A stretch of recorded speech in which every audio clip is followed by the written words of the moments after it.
नमस्कार दोस्तों, स्वागत है आपका अपना ही यूट्यूब चैनल टुडे एग्जाम पर। दोस्तों, जैसा कि आज है आपका 16 जून 2023 और आज जो है आपका एमटीएस का एग्जाम था। फर्स्ट शिफ्ट का एग्जाम समाप्त हो गया है। फर्स्ट शिफ्ट के एग्जाम में जीके जीएस और इंग्लिश के जो भी वर्ड फ्रेज पूछे गए सभी प्रश्नों को एक ही साथ लेकर के आ गया हूं। दोस्तों, जैसा कि आप जानते हैं कि मैं 100% जेन्युइन प्रश्नों के साथ साथ आपको इम्पोर्टेंट एक्स्ट्रा फैक्ट भी बताऊंगा जो आपके एग्जाम में हूबहू छप जाएगी। और याद है आपको, भारत को मैंने ओलंपिक में एंट्री कब कराने को याद रखने को बोला था, वो ओलंपिक का डेट भी पूछ दिया है। तो चलिए दोस्तों, शुरू कर लेते हैं आज का ये वीडियो। तो सभी एक्स्ट्रा फैक्ट को ध्यान से कवर करेंगे। सिर्फ ये एमटीएस के अंदर ही आपको काम नहीं करेगा, आगामी समय में आप जितने भी एग्जाम कंडक्ट करेंगे, स्पेशली टीसीएस के द्वारा आयोजित, उन सभी एग्जामों में आपको जो है नंबर दिलाने का काम करेगा जी। तो चलिए शुरू करते हैं। ये सभी के सभी प्रश्न जो आज प्राप्त हुए हैं, इनका श्रेय राहुल राज को जाता है। राहुल राज जो टेलीग्राम चैनल पे हमें सारे के सारे क्वेश्चन जो है प्राइवेट में मैसेज किए हैं, कुछ क्वेश्चन जनरल में भी किए थे, ठीक है, जैसा कि आपने देखा ही होगा। तो पहला जो प्रश्न है, 1 नवंबर को कितने भारतीय राज्य अपना स्थापना दिवस मनाता है? तो इस प्रकार से 7 राज्य हो जाएंगे जो अपनी स्थापना दिवस 1 नवंबर को मनाते हैं। ये कौन कौन से हैं? मध्य प्रदेश है, छत्तीसगढ़ है, छत्तीसगढ़ का फॉर्मेशन 2000 में हुआ था। 3 स्टेट, छत्तीसगढ़, झारखंड, उत्तराखंड, इन तीनों की स्थापना 2000 ईस्वी में हुई थी। पंजाब, हरियाणा, ये भी 1 नवंबर, कर्नाटक और केरल, ये भी 1 नवंबर। इसके अलावा आंध्र प्रदेश भी 1 नवंबर को ही अपना स्थापना दिवस मनाते हैं। तो ये वो 7 स्टेट है जो 1 नवंबर को अपनी अवतरण दिवस मनाते हैं, ठीक है। इसके अलावा 1 मई को महाराष्ट्र और गुजरात अपना अवतरण दिवस को जो है सेलिब्रेट करते हैं। 1 मई 1960 को जो है महाराष्ट्र से गुजरात अलग हुआ था, तो दोनों के लिए अपनी अपनी जन्मदिन हो गए हैं ना। इसके अलावा 22 मार्च को बिहार अपना स्थापना दिवस सेलिब्रेट करते हैं। तो ये सब बात आपको ध्यान रखना है थोड़ा बहुत। इसके अलावा भाषाई आधार पर बनने वाला प्रथम राज्य कौन सा था? ये क्वेश्चन 3 करोड़ बार पूछा गया है जी, ठीक है। तो भाषाई आधार पर बनने वाला प्रथम राज्य जो है ये आपका आंध्र प्रदेश है। इसके अलावा राज्य पुनर्गठन आयोग जब बना था तो उसके अध्यक्ष कौन थे? ये भी क्वेश्चन आपसे पूछे जाते हैं। तो इसके अध्यक्ष न्यायमूर्ति फजल अली को बनाया गया था, ठीक है। तो ये बात भी आपको ध्यान रखना है। इसके अलावा अगला जो एक प्रश्न पूछा गया था, द रिवर ऑफ स्मोक पुस्तक के लेखक कौन है? जरा पीडीएफ में मिला लेंगे, जहां पे हमने अमिताभ घोष साहब का जंगलनामा पुस्तक के बारे में जो है क्वेश्चन को बेस बनाकर सारा फैक्ट दिया हूं, वहां पे ये भी है फैक्ट में भाई। अब अच्छे से नहीं देखे तो इसमें हमारी कोई गलती नहीं है, ठीक है। द रिवर ऑफ स्मोक पुस्तक के लेखक जो है ये अमिताभ घोष जी हैं। अमिताभ घोष के जो मतलब मॉडर्न राइटर हैं, इसमें 2 ही पूछे जाते हैं ज्यादा, एक अमिताभ घोष और एक शशि थरूर। ये एमटीएस के एग्जाम जो है शशि थरूर साहब को भूल गए हैं। शशि थरूर को जो है सीजीएल वाला ज्यादा याद करते हैं, ठीक है, तो इसको अभी याद नहीं कर रहे हैं। तो यहाँ पे अमिताभ घोष को जो है इंडियन राइटर में जो भाई मॉडर्न टाइप का किताब लिखता है, उनमें अमिताभ घोष जी को ज्यादा याद किया जा रहा है। तो अमिताभ घोष की पुस्तक है द रिवर ऑफ स्मोक। इनके अन्य पुस्तक जो हैं, इसमें जंगलनामा, ये काफी बार पूछा गया, सीएचएसएल में पूछा गया, एमटीएस में भी पूछा गया, द शैडो लैंड्स, तो ये भी जो है दोनों अमिताभ घोष के ही पुस्तक हैं। इसके अलावा मैंने नामा से कितने पुस्तक आपको बताया भाई? अकबरनामा, बाबरनामा, हुमायूंनामा, शाहनामा, जंगलनामा, तुगलकनामा, ये सभी के सभी आपको ध्यान रखना है जी, है ना। अकबरनामा के अबुल फजल, बाबरनामा के बाबर, हुमायूंनामा के गुलबदन बेगम, इसके अलावा शाहनामा के फिरदौसी, जंगलनामा के अमिताभ घोष, है ना। तो इस प्रकार से जो है आपको याद रखना है जी, है ना। इसके अलावा कुछ अन्य राइटर के पुस्तक देखिए, पुस्तक में मैंने होल वीडियो बना दिया है। अगर इन राइटरों में से पुस्तक आता है तो उसकी बाहर आपसे कोई भी किताब का नाम नहीं आएगा, गारंटी है, अगर जो राइटर का मैंने लिस्ट आपको दिया है, ठीक है। इसके अलावा कॉमनवेल्थ ऑफ क्रिकेट, है ना, गांधी आफ्टर इंडिया, है ना, इंडिया बिफोर गांधी, ये सभी के सभी पुस्तक रामचंद्र गुहा के हैं। इसके अलावा मिडनाइट चिल्ड्रेन, ये सलमान रुश्दी के पुस्तक हैं। लाल सलाम, स्मृति ईरानी जो भी कैबिनेट मिनिस्टर हैं, इनकी पुस्तक है। Waiting for visa, Bhimrao Ambedkar साहब की पुस्तक है। The race of my life, ये मिल्खा सिंह की पुस्तक है। Ace against odds, Sania Mirza की पुस्तक है ना। तो ये सब ध्यान रखेंगे। सेंचुरी इज नॉट एनफ, ये आपका Sourav Ganguly, believe Suresh Raina, 281 and beyond आपका BVS Laxman, playing it my way Sachin Tendulkar,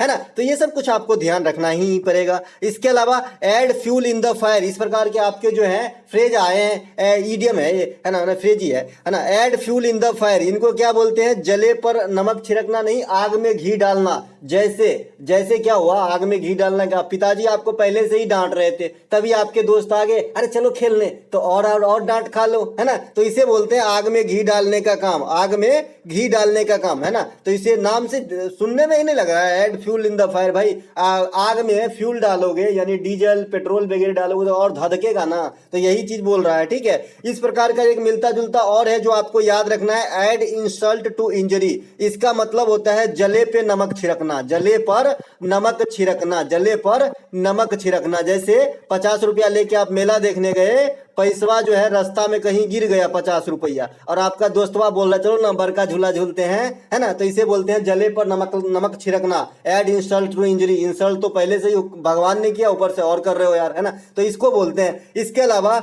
एक प्रश्न पूछा गया है कि 2001 में निम्नलिखित में से किसे पद्म विभूषण से सम्मानित किया गया है। एक बच्चा बता रहे हैं कि 2001 में किस शहनाई वादक को भारत रत्न दिया गया है। तो भैया ये दो क्वेश्चन पूछे गए थे या एक ही क्वेश्चन पूछे गए थे, ये थोड़ा सा कंफ्यूजन है। बहरहाल मैं आपको दोनों का आंसर दूंगा और दोनों का आंसर पहले ही दे दिया हूं, है ना। मैं आज क्या दूंगा भाई, प्री प्लान पहले ही दे देता हूं आंसर, ठीक है। तो इन दोनों का आंसर तो बता ही दूंगा, फिलहाल फिर से देख लीजिए। अगर आपको यह पूछा गया होगा कि 2001 में पद्म विभूषण किसे दिया गया, तो उसमें दो ऑप्शन जैसा कि मुझे प्राप्त हुआ है राहुल राज के तरफ से, तो इसका मतलब है कि यह क्वेश्चन पूछा गया होगा। और 2001 में भारत रत्न किसे पूछा गया शहनाई में, तो यह अलग से पूछा गया होगा। कोई बड़ी डील नहीं है भाई, एक एक टॉपिक से 3-3 क्वेश्चन आ रहे हैं, ठीक है। तो पंडित रविशंकर एक ऑप्शन बताया इन्होंने, और एक पंडित शिव कुमार शर्मा बताए। तो पंडित शिव कुमार शर्मा जी राइट आंसर हो जाएगा।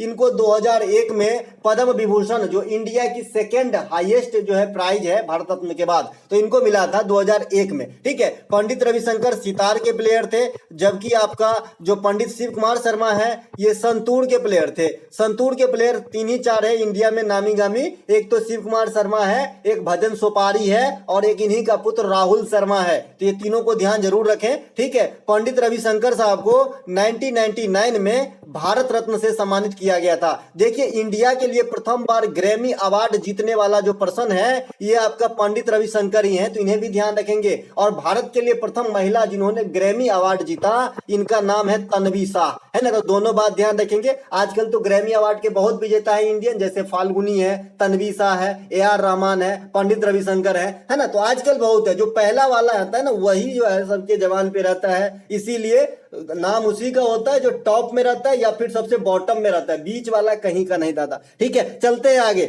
अगर ये वाला क्वेश्चन पूछा गया होगा कि 2001 में शहनाई के क्षेत्र में किसे भारत रत्न दिया गया, तो 2001 में बिस्मिल्लाह खां साहब को, जो शहनाई प्ले करते थे, इनको भारत रत्न दिया गया लता मंगेशकर जी के साथ। अब ना तो लता मंगेशकर हमारे बीच है ना, लता मंगेशकर है हमारे बीच तो नहीं है ना। और सेकेंड लता मंगेशकर दीनानाथ पुरस्कार की घोषणा हो गई है, जो आपका आशा भोसले जी को मिलेगा, ठीक है। तो ये बात भी ध्यान रखेंगे, पहला लता दीनानाथ मंगेशकर पुरस्कार नरेंद्र मोदी को दिया गया था, तो ये बात भी आपको ध्यान रखना है। भारत रत्न प्राप्त करने वाला म्यूजिशियन एम सुब्बालक्ष्मी, ये सबसे पहले 1998 में कर्नाटक संगीत के लिए जीती थी।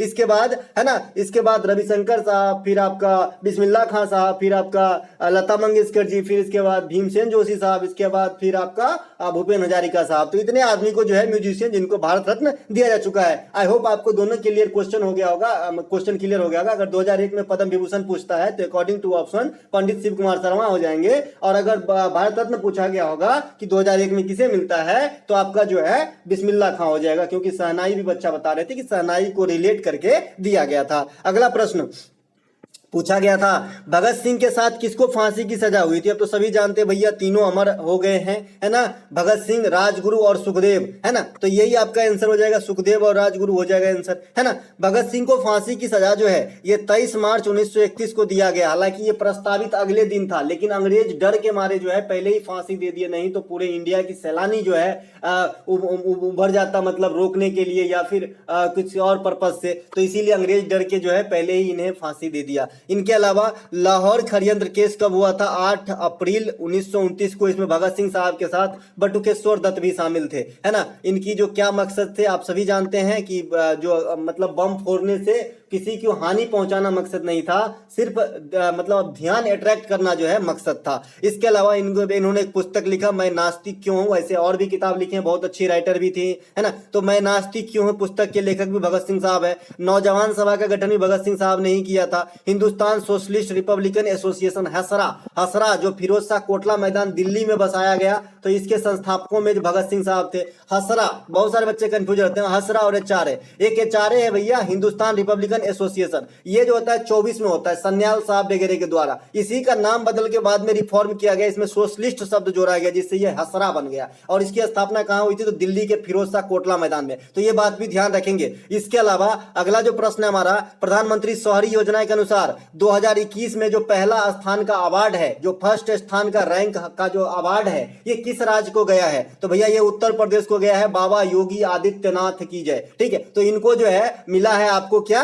उत्तर प्रदेश सरकार के मतलब प्रधानमंत्री शहरी योजना जो है उसके तहत फर्स्ट पुरस्कार मिला है। पर प्रथम स्थान पर रहेगा तभी ना फर्स्ट पुरस्कार मिलेगा हो। तो ये उत्तर प्रदेश को मिला है, योगी आदित्यनाथ साहब सरकार की, है ना। वर्ष 2021 के लिए भारत पहला स्थान उत्तर प्रदेश को चुना गया है, दूसरा स्थान शहरी आवास योजना में मध्य प्रदेश को, और तीसरा स्थान तमिलनाडु को दिया गया है। इसके अलावा इस योजना की शुरुआत कब हुई थी? तो भैया 2015 में हुई थी, लेकिन इसकी लक्ष्य रखा गया था 2022 तक, लेकिन इसके कार्यकाल में बढ़ोतरी कर दिया गया है, ध्यान रहे। ठीक है, तो ये भी करंट सेक्शन से क्वेश्चन आ सकता है ना। ये करंट सेक्शन से क्वेश्चन आ सकता है कि भाई किस योजना में जो है बढ़ोतरी किया गया है। तो 2022 से इसको बढ़ा दिया गया है, किसको? प्रधानमंत्री शहरी आवास योजना को। इसके अलावा एक प्रश्न पूछा गया था कि water which fit to drink, मैं अपने लैंग्वेज में टूटा फूटा में लिख दिया हूं, मतलब पानी, ऐसा पानी जो पीने लायक फिट हो, सुटेबल हो, है ना, जो पिया जा सकता है ना, ड्रिंकेबल हो, है ना। तो ऐसे पानी को क्या कहते हैं? ऐसे को हम पोर्टेबल वाटर कहते हैं। क्या कहते हैं? पोर्टेबल वाटर कहते हैं। और जो खाने योग्य होता है ना, जो खाने योग्य, उसे हम इडिबल कहते हैं। अब ये कुछ भी हो सकता है, जैसे खाने योग्य तेल होता है ना, जैसे सरसों का तेल खाने योग्य है, तो इडिबल ऑयल हो जाएगा। क्या हो जाएगा? इडिबल ऑयल हो जाएगा। ठीक है, और जो पोर्टेबल है ना, पोर्टेबल, ये ओनली पानी के लिए इस्तेमाल होता है, ध्यान रहे। इडिबल जो है ये खाना में किसी चीज के लिए यूज हो जाएगा, लेकिन पोर्टेबल जो है ये सिर्फ पानी के लिए यूज होता है, वाटर के लिए। अगर वाटर के अलावा अगर आप कोई चीज की बात करेंगे, तो उस कोल्ड ड्रिंक्स पदार्थ की वगैरह की बात करेंगे, तो उसे बेवरेज कहा जाता है। क्या कहा जाता है? बेवरेज, है ना। तो इस प्रकार से ध्यान रखना है आपको। ठीक है, इसके अलावा असम में फसलों की कटाई के पूर्व कौन सा त्योहार मनाया जाता है? भैया बताएं, असम की जो सबसे प्रमुख त्योहार है ना, ये आपका बिहू है। और मैंने बता रखा है भाई, बिहू 3 प्रकार की होती है। रंगोली बिहू जो आपका किस महीने में होता है? तो होली के जस्ट बाद। होली किस महीने में होता है जनरली? तो फरवरी लास्ट या मार्च में होती है। मार्च के जस्ट महीने बाद कौन सा महीना आएगा भाई? अप्रैल महीना। तो अप्रैल महीना में भी एक बिहू होता है जिसे रंगोली बिहू कहा जाता है, जिसे रंगोली बिहू या बोहाग बिहू कहा जाता है। रंगोली बिहू या बोहाग बिहू या बैसाखी बिहू भी कह सकते हैं जी, बैसाखी, है ना। बैसाखी बिहू कह सकते हैं, कोई दिक्कत नहीं। बोहाग का अर्थ होता है बैसाख, असम के महीना में, शायद मुझे ऐसा लग रहा है ना। इसमें मैं कंफर्म नहीं हूं कि बोहाग का मतलब बैसाखी होता है, लेकिन होता होगा, है ना, होता होगा, है ना। तो भैया अप्रैल में मनाए जाने वाली बिहू को रंगोली बिहू या बोहाग बिहू कहते हैं, ये आपका अप्रैल में होती है। इसके अलावा अक्टूबर के मध्य मनाए जाने वाले बिहू को काटी बिहू कहते हैं। जनवरी के मध्य मनाए जाने वाली बिहू को माघ बिहू कहते हैं। तो आपको ऐसा जो है एकदम क्लियर कट करके नहीं पूछा गया था, सिर्फ बिहू ऑप्शन में था, तो बिहू आंसर हो जाएगा। फिर भी आपको ये ध्यान रखना है, फिर भी ये बात ये आपको ध्यान रखना है। देखिए जो अप्रैल में बिहू मनाया जाता है ना, ये जनरली हम अप्रैल में कौन सा त्योहार मनाते हैं भाई? तो नववर्ष की त्योहार मनाते हैं, तो ये नववर्ष वाला बिहू हो जाएगा। ठीक है, ये नववर्ष वाला बिहू हो जाएगा। जैसे आप इसी समय जो अप्रैल होती है, उसी समय आप क्या मना लेते हो? जम्मू कश्मीर में नवरेह मना लेते हो, तमिलनाडु में क्या मनाते हो? पोतांदू मनाते हो, केरल में क्या मनाते हो? विशु मनाते हो, है ना। इस प्रकार से आपको ध्यान रखना है, ये नववर्ष वाली फेस्टिवल है ना, जो अप्रैल में होती है, निरंगोली बिहू नववर्ष में मनाया जाता है ना। इसके अलावा असम का कुछ और त्योहार है, बगुरम्बा, बिछुआ, ये जो अम्बुबाची मेला है, ये सब असम के त्योहार है। असम से कुछ और याद रखना है जी, माजुली नदी द्वीप याद रखना है आपको। असम से जो है नमेरी, पावी तोरा, डिब्रू सखोवा, कांजीरंगा, मानस, ये सब जरूर जो है याद रखना है। कामाख्या की मंदिर याद रख लेना है। तो ये सब असम में हो जाएगा। इसके अलावा फल पकाने के लिए किस गैस का प्रयोग किया जाता है? एथिलीन गैस का प्रयोग करा जाता है फल पकाने के लिए। आग बुझाने के लिए कार्बन डाइऑक्साइड, एक दिन एक बच्चा बोल रहे थे कि इतना जल्दी इतना सटीक उसी लैंग्वेज में आप क्वेश्चन कैसे ढूंढ लेते हो। तो भैया अगर आपको किताब भी दे दिया जाए ना तो नहीं ढूंढ पाओगे, क्योंकि इसके लिए आपको थोड़ी दिन मेहनत करना होगा, है ना। तो धीरे धीरे आपको भी इस हिसाब से तुरंत दिमाग काम करने लगेगा कि इस लैंग्वेज में कौन सी क्वेश्चन एग्जामिनर पूछ सकता है। ठीक है, जैसे यहाँ पे फल पकाने के लिए हमने आग बुझाने के लिए ले लिया है, गोताखोर जो सांस लेता है उसमें मिला के कौन सी गैस लेता है ना। तो ये सब मैंने कृत्रिम वर्षा कराने के लिए कौन सी गैस हो जाएगी, है ना। इसके अलावा जो आपका ये हाइड्रोजनीकरण अभिक्रिया होता है उसमें उत्प्रेरक कौन सा होता है। तो ये सब सेम फॉर्मेट के मिलता जुलता क्वेश्चन हो गया। ठीक है, तो ऐसे तुरंत तुरंत सोचना आना चाहिए। ठीक है, तो भैया फल पकाने की जो गैस होती है एथिलीन होती है, आग बुझाने वाली गैस कार्बन डाइऑक्साइड होती है, CO2 होती है। देखिए कल पूछा गया था कि ये CO2 को कार्बन जब ये हम सांस लेते हैं, जब हम सांस लेते हैं तो उसमें तो सभी गैसों का मिश्रण, भाई गैस है ही मिश्रण, जो हम हवा है वो क्या है, मिश्रण है। तो हम जब सांस लेते हैं तो हमें ऐसा थोड़ी है कि भैया ऑक्सीजन तुम ही अंदर जाना, तुम नाइट्रोजन तुम बाहर चलो, ऐसा नहीं है। हम सब मिली जुली लेते हैं, वहां पे जो है ऑक्सीजन लेके बाद बाकी का चीज जो है हम रिवर्ट कर देते हैं, है ना। तो जो कार्बन डाइऑक्साइड को बाहर फेंकता है तो कौन फेंकता है, कल जो है पूछा गया था। ठीक है, तो है ना। इसके अलावा गोताखोरों के द्वारा सांस जो लिया जाता है, जो गोताखोर कहां जाएंगे, गोताखोर कहां जाते हैं भैया, बिल्डिंग पे चढ़ते हैं नहीं, समुद्र वगैरह में, है ना। तो उसके पीछे जो सिलेंडर लगी होती है उस सिलेंडर में ऑक्सीजन के साथ साथ हीलियम गैस को मिलाया जाता है, क्योंकि हीलियम गैस जो है ऑक्सीजन को पतला कर देता है, जिससे सांस लेने में जो है उसको इजी फील होता है, अंदर ज्यादा बल नहीं लगता है। नहीं तो अगर खाली ऑक्सीजन शुद्ध लेगा तो अंदर की नस उस जो है फटने की डर रहती है अंदर में, है ना। इसके अलावा शुष्क बर्फ, शुष्क बर्फ क्या होता है भाई, ठोस कार्बन डाइऑक्साइड, इसका नाम ही डायरेक्ट पूछा जाता है कि शुष्क बर्फ किसे कहते हैं या ठोस कार्बन डाइऑक्साइड को क्या कहते हैं। इसके अलावा जो घरेलू फ्रिज वगैरह होते हैं, रेफ्रिजरेटर वगैरह, उसमें हम कौन सा गैस यूज करते हैं, तो इसमें हम फ्रियोन गैस का इस्तेमाल करते हैं। किसका, फ्रियोन का इस्तेमाल करते हैं, फ्रियोन, फ्रियोन, है ना। इसके अलावा जो क्लोरोफ्लोरोकार्बन है ना, उसका मेन जन्म जो है आपका फ्रिज ही है भाई, फ्रिज जो है वहां से जो है ज्यादा उत्पत्ति होती है क्लोरोफ्लोरोकार्बन। इसके अलावा जो दाढ़ी काटने की जो क्रीम होती है उसमें भी जो है क्लोरोफ्लोरोकार्बन की जो है जन्म होती है, जो आपका ओजोन परत की क्षति पहुंचाने के लिए जिम्मेवार है। ठीक है, इसके अलावा हाई कोर्ट किस अनुच्छेद के प्रयोग करके रीट जारी करते हैं, अब कौन भूलेगा भाई। High court 226, supreme court 32। देखिए इसमें 224, 223 और 226 ऑप्शन में दिया गया था, ऑप्शन भी भेजे हैं राहुल इसका, तो 226 इसका आंसर हो जाएगा जी। इसमें कुछ क्वेश्चन डायरेक्ट ऐसा नहीं था कि हाई कोर्ट किस अनुच्छेद के तहत रीट जारी करते हैं, इसमें कुछ ऐसा था कि बिजनेस वगैरह के मामले में, है ना, हाई कोर्ट रीट जारी करने का काम करता है, तो किस आर्टिकल से करते हैं, तो भैया सिर्फ नीचे आर्टिकल ही दे रखा है तो 226 ही आंसर होगा, है ना। इसके अलावा हाई कोर्ट कितने प्रकार की रीट जारी करते हैं, 5 प्रकार के। एक तो परमादेश होता है, एक आपका बंदी प्रतिरक्षण होता है। बंदी प्रतिरक्षण जो है ये आम आदमी की भलाई वाला जो है रीट है, आम आदमी की भलाई वाला रीट है ना। इसके अलावा प्रतिषेध है, इसके अलावा अधिकार परीक्षा है और उत्प्रेषण है। तो ये सभी के सभी जो है रीट जारी करते हैं आपका हाई कोर्ट आर्टिकल 226 के थ्रू। अच्छा, हाई कोर्ट का गठन कौन से आर्टिकल में भैया, 214 में। 215 के तहत हाई कोर्ट जो है रिकॉर्ड अभिन्यायालय है, तो ये बात भी ध्यान रखेंगे, और 226 के तहत रीट जारी करते हैं। सुप्रीम कोर्ट की बात करें तो 124 में सुप्रीम कोर्ट का जो है गठन की बात किया गया है। 129 में जो है सुप्रीम कोर्ट रिकॉर्ड न्यायालय है। रिकॉर्ड न्यायालय क्या होता है, जो बच्चे नए हैं मैं पहले समझा चुका हूं कि रिकॉर्ड न्यायालय क्या होता है। रिकॉर्ड से नाम से स्पष्ट है जी, तो आप समझ सकते हैं रिकॉर्ड न्यायालय क्या होती है। मान लीजिए आपका बड़ा भाई है, ये आपका बड़ा भाई है, आप ये थोड़ा सा छोटू हो और आपका एक छोटा भाई भी है ना। तो ये जो काम करता है ना, इसको आप फॉलो करते होंगे अगर अच्छे भाई हो तो, और ये जो करता है ये छोटा भाई फॉलो करता है अगर अच्छा कर्म कर रहा है। तो ऐसा नहीं कि सब फॉलो ही करना चाहिए, किसी को कोई काट रहा है तो हम भी फॉलो करेंगे, हम भी काट देंगे, तो ऐसा नहीं भैया, अच्छे काम को जो है नकल करना चाहिए। तो ये कर रहे हो, तो ऐसे ही क्या होता है कि जो सुप्रीम कोर्ट है, अब ये फिर हाई कोर्ट है, और ये फिर एक डिस्ट्रिक्ट कोर्ट होता है जी, या फिर सत्र न्यायालय, जो छोटा सत्र न्यायालय होता है जिला वगैरह में। तो ये जो कोई चीज के मामले में कोई सजा देता है, कोई गुनाह के मामले में, ये गुनाह की मामला और ये सजा को संजो कर रख लिया जाता है। बाद में यही चीज हाई कोर्ट जो है इस चीज का हवाला देते हुए कि भाई इस गुनाह के लिए सुप्रीम कोर्ट साहब इस प्रकार की फैसला दिए, हम भी दे दिए। ठीक है, तो इससे टाइम भी बचता है ना, और भी बहुत सारे चीज है, फैक्ट है। तो इसे रिकॉर्ड न्यायालय का जो है मीनिंग मैंने समझाया देहाती लैंग्वेज में। बाद में पढ़िएगा ना तो हिंदी में 4-5 लाइन में तो आधा में तो अटपटाइएगा, भूले जाते हैं पूछे में क्या लिखा है। ठीक है, चलते हैं आगे। इसके अलावा एक प्रश्न आपसे पूछा गया है, हिमालय के सबसे बाहरी भाग को क्या कहा जाता है? बताए हैं भाई,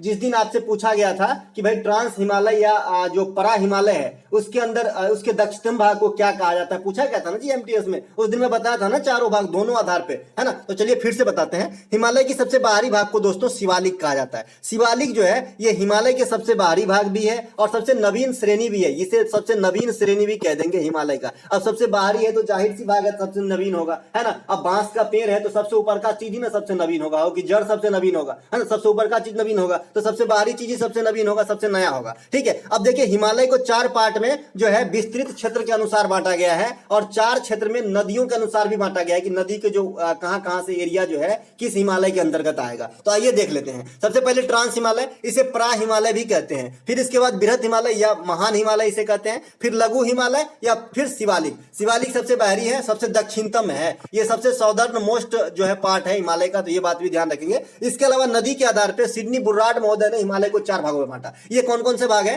पंजाब हिमालय, कुमायूं हिमालय, नेपाल हिमालय, असम हिमालय। अब देखिए इन दोनों नदियों को जो जोड़ने वाली है ये मैं आपको बता रखा हूं कि सिंधु कहां है? पाकिस्तान के अंदर है। और पंजाब कहां है? पाकिस्तान के जस्ट बाद में जो इंडिया की शुरुआत होती है। तो भाई पाकिस्तान की तरफ से चलना है। सिंधु से सतलज पंजाब, सतलज से काली कुमाऊं, काली से तिस्ता नेपाल, तिस्ता से दिहांग असम। तो ये नदियों के आधार पर जो है हिमालय का बंटवारा है। अब शिवालिक हिमालय सबसे दक्षिणतम भाग और सबसे नवीन भाग है, ये तो बता ही दिया। हिमालय के निर्माण जो हुआ है ये आपका इंडियन प्लेट और यूरेशियन प्लेट जब टकराया है प्लेट टेक्टोनिक से, है ना, जब एक दूसरे में टक्कर हुई है तो आपका जो है हिमालय का निर्माण हो गया है। और जब टक्कर हुआ है और जो अवक्षेप रहा है तो टकरा कर जो है उथला हो गया, जो हिमालय बन गया है। पहले क्या था वहां पे? टेथीज सागर नामक एक सागर था। कहां गया भाई?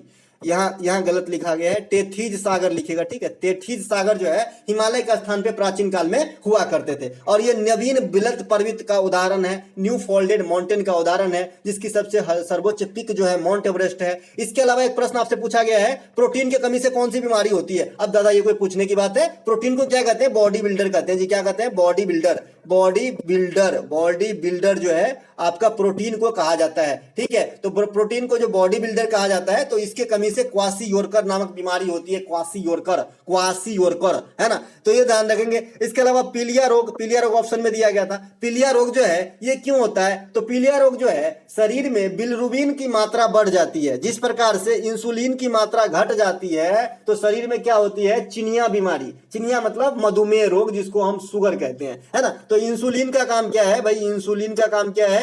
जो है शुगर को बैलेंस करना शरीर के अंदर। अच्छा, कई दफा ये भी पूछा गया कि इंसुलिन कहां से निकलता है भाई? तो ये पंक्रियाज से निकलता है, अग्नाशय से निकलता है आपका इंसुलिन नामक हार्मोन, जो बैलेंस करता है किसको? शुगर को। अगर ये ना निकले तो क्या होगा? शुगर की बीमारी हो जाती है। तो इससे ऊपर से इंसुलिन लेना पड़ता है जिंदगी जीने के लिए, ठीक है। उसी प्रकार से जो ये पीलिया रोग है, जिसे गांव घर में जॉन्डिस कहा जाता है और सर्दी वाला चीज खिलाया जाता है। हम लोग के गांव में इसका इलाज कम और मतलब देहाती इलाज ज्यादा कराया जाता है, घास फूस पीस के पिलाया जाता है जी, है ना। और ये जो कुम्हर आता है व्हाइट वाला कोहरा, जिसे हम लोग गांव में कुम्हर का जिसका मुरब्बा बनता है, पेठा जिसको बोलते हैं यूपी वगैरह में, तो इसको जो है कच्चा चीनी में मिला के खिलाया जाता है और ठीक भी हो जाता है लकली। भगवान जाने आगे क्या होता है ना। तो इसमें क्या होती है? पीलिया रोग में बिलिरुबिन की मात्रा जो है बढ़ जाती है कि शरीर जो है पीला पड़ने लगता है, पेशाब पीला होने लगता है, आंख पीला हो जाता है, त्वचा पीला हो जाता है ना। इसके अलावा जो विटामिन ए की कमी है, विटामिन ए को सबसे पहले क्या कहते हैं? रेटिनॉल कहा जाता है। विटामिन ए की कमी से आंख की जो भी बीमारी होती है, जैसे आपका ट्रेकोमा, ग्लूकोमा, मोतियाबिंद, रतौंधी,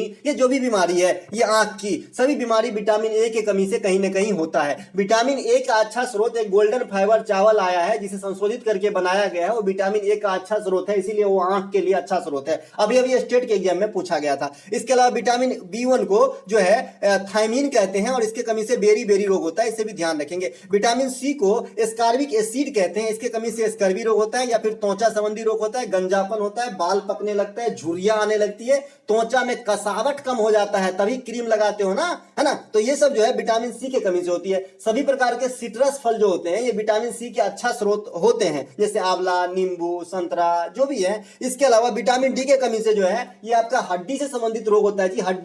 हड्डी के अध्ययन को क्या कहते हो बताइए? ऑस्टियोलॉजी। तो उसी से बना है ऑस्टियो ऑस्टियोमलेशिया हड्डी मलेशिया भाग जाता है, टेढ़ा हो जाता है, ये विटामिन डी की कमी से होता है। इसके अलावा रिकेट्स नामक बीमारी विटामिन डी की कमी से होता है। इसमें हड्डी जो है सीधे मात्रा में ग्रोथ न करके बकराकार रूप धारण कर लेता है, यानी ग्रोथ में कमी हो जाती है। इसीलिए छोटे बच्चे को आप देखिएगा कि धूप में सुखाया जाता है गांव घर में, है ना, ताकि उसको जो है विटामिन डी भरपूर मिल सके। इसके अलावा विटामिन ई की कमी से कौन सी बीमारी होती है भाई? जनन क्षमता में कमी होती है, त्वचा संबंधित रोग भी होती है विटामिन ई, है ना, विटामिन ई की कमी से। इसके अलावा विटामिन के की कमी से कौन सी बीमारी होती है? ब्लड क्लॉट नहीं होता है, ब्लड जो है जमने का काम छोड़ देता है, यानी हीमोफीलिया नामक बीमारी में जो है ब्लड क्लॉट नहीं होता। ये तो बीमारी के स्तर पे हो गया। अगर आपके अंदर विटामिन के की कमी है तो भी ब्लड क्लॉट नहीं होगा, यानी कहीं ब्लड लग गया तो खून में बंद नहीं होगा, खून जब बंद नहीं होता पूरे शरीर में खून निकल जाएगा, तो भैया हम जिएंगे? तो ये भी बहुत बड़ा बीमारी है, घातक बीमारी है। विटामिन के कमी के कारण मतलब ब्लड क्लॉट नहीं होता है, इसको बैलेंस रखना पड़ता है। इसके अलावा विटामिन से एक और क्वेश्चन आता है, वाटर सोलुबल और फैट सोलुबल। तो भैया वाटर सोलुबल जो है ये बी और सी है, और फैट सोलुबल जो है AEDK है ना, वसा में घुलनशील और जल में घुलनशील। तो वसा में AEDK और जल में जो है बी और सी है, ठीक है। इसके अलावा एक प्रश्न पूछा जाता है कि बी में कितने, बी जो कॉम्प्लेक्स है विटामिन, इसमें कितने विटामिनों का जो है मिलन है? तो 8 विटामिन का मिलन है भैया, ध्यान रखेंगे। एक प्रश्न पूछा गया है, भरतनाट्यम नृत्य शैली में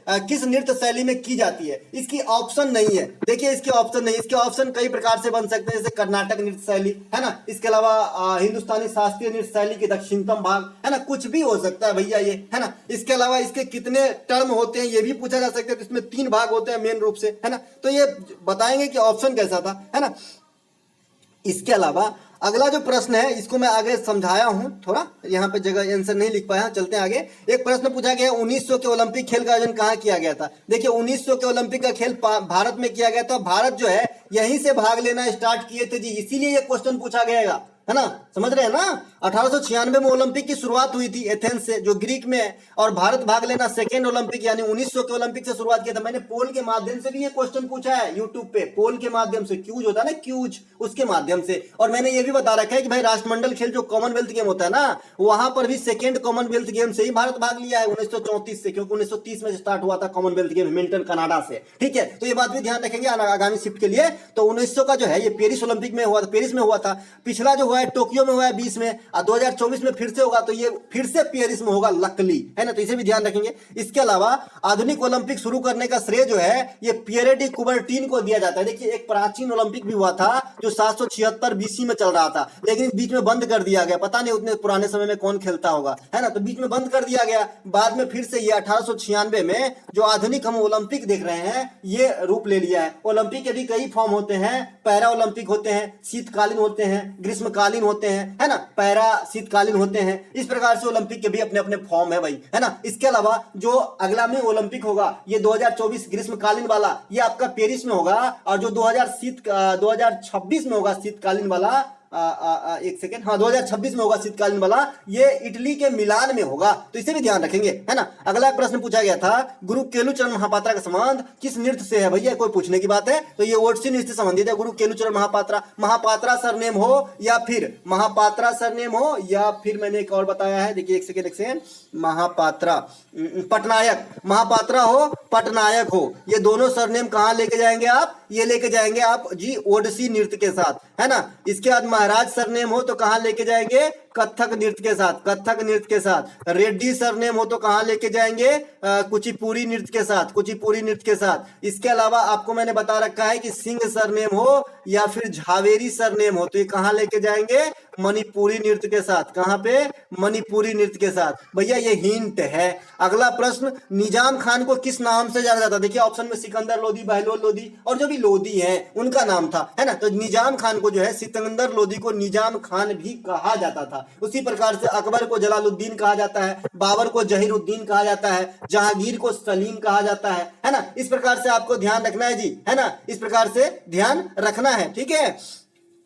तो आगरा शहर की स्थापना भी सिकंदर लोदी ने ही करवाया था। दिल्ली सल्तनत की आखिरी वंश लोदी वंशी थी। 5 वंश, गुलाम, खिलजी, तुगलक, सैयद लोदी, गुल, खिला, तुम, सनम, लो, है ना। तो सबसे लास्ट में लोदी। तो लोदी वंश के भी अंतिम शासक कौन हुए? बहलोल लोदी, सॉरी बहलोल तो प्रथम शासक हुए, लोदी वंश के संस्थापक हुए। अंतिम शासक इब्राहिम लोदी, जिसको कौन हराया था? पानीपत की प्रथम लड़ाई कौन? बाबर, 1526 में। और यहाँ जो है सल्तनत की समाप्ति और मुगल वंश की स्थापना। जो मुगल वंश कहां तक चली थी? 1857 तक। अंतिम मुगल वंश बादशाह कौन थे? बहादुर शाह जफर। बहादुर शाह जफर को अंग्रेज कहां ले गए? बर्मा, जहां पर उनकी मृत्यु हो गई थी। बहादुर शाह जफर 1857 के विद्रोह में कहां से लड़ा था? दिल्ली से लड़ा था। बख्त खां के साथ, तो ये बात भी ध्यान रखेंगे। इसके अलावा मौलिक कर्तव्य से प्रश्न आ गया था, उसमें 51 A B C ऐसा करके दिया था ऑप्शन। तो मौलिक कर्तव्य भैया 51 के में है, सब दिन बताते आया हूं। मौलिक कर्तव्य भाग 4 में 51 में रखा गया है। ये दोनों क्रिएट किए गए है ना, ये दोनों क्रिएट किए गए, तभी तो आपका 22 महत्वपूर्ण भाग से जो है 25 भाग में विभक्त हो गए कि भाई 4 का एक क्रिएट किया गया, 9 का एक क्रिएट किया गया भाग। तो इस प्रकार से भाग तो वैसे ही है,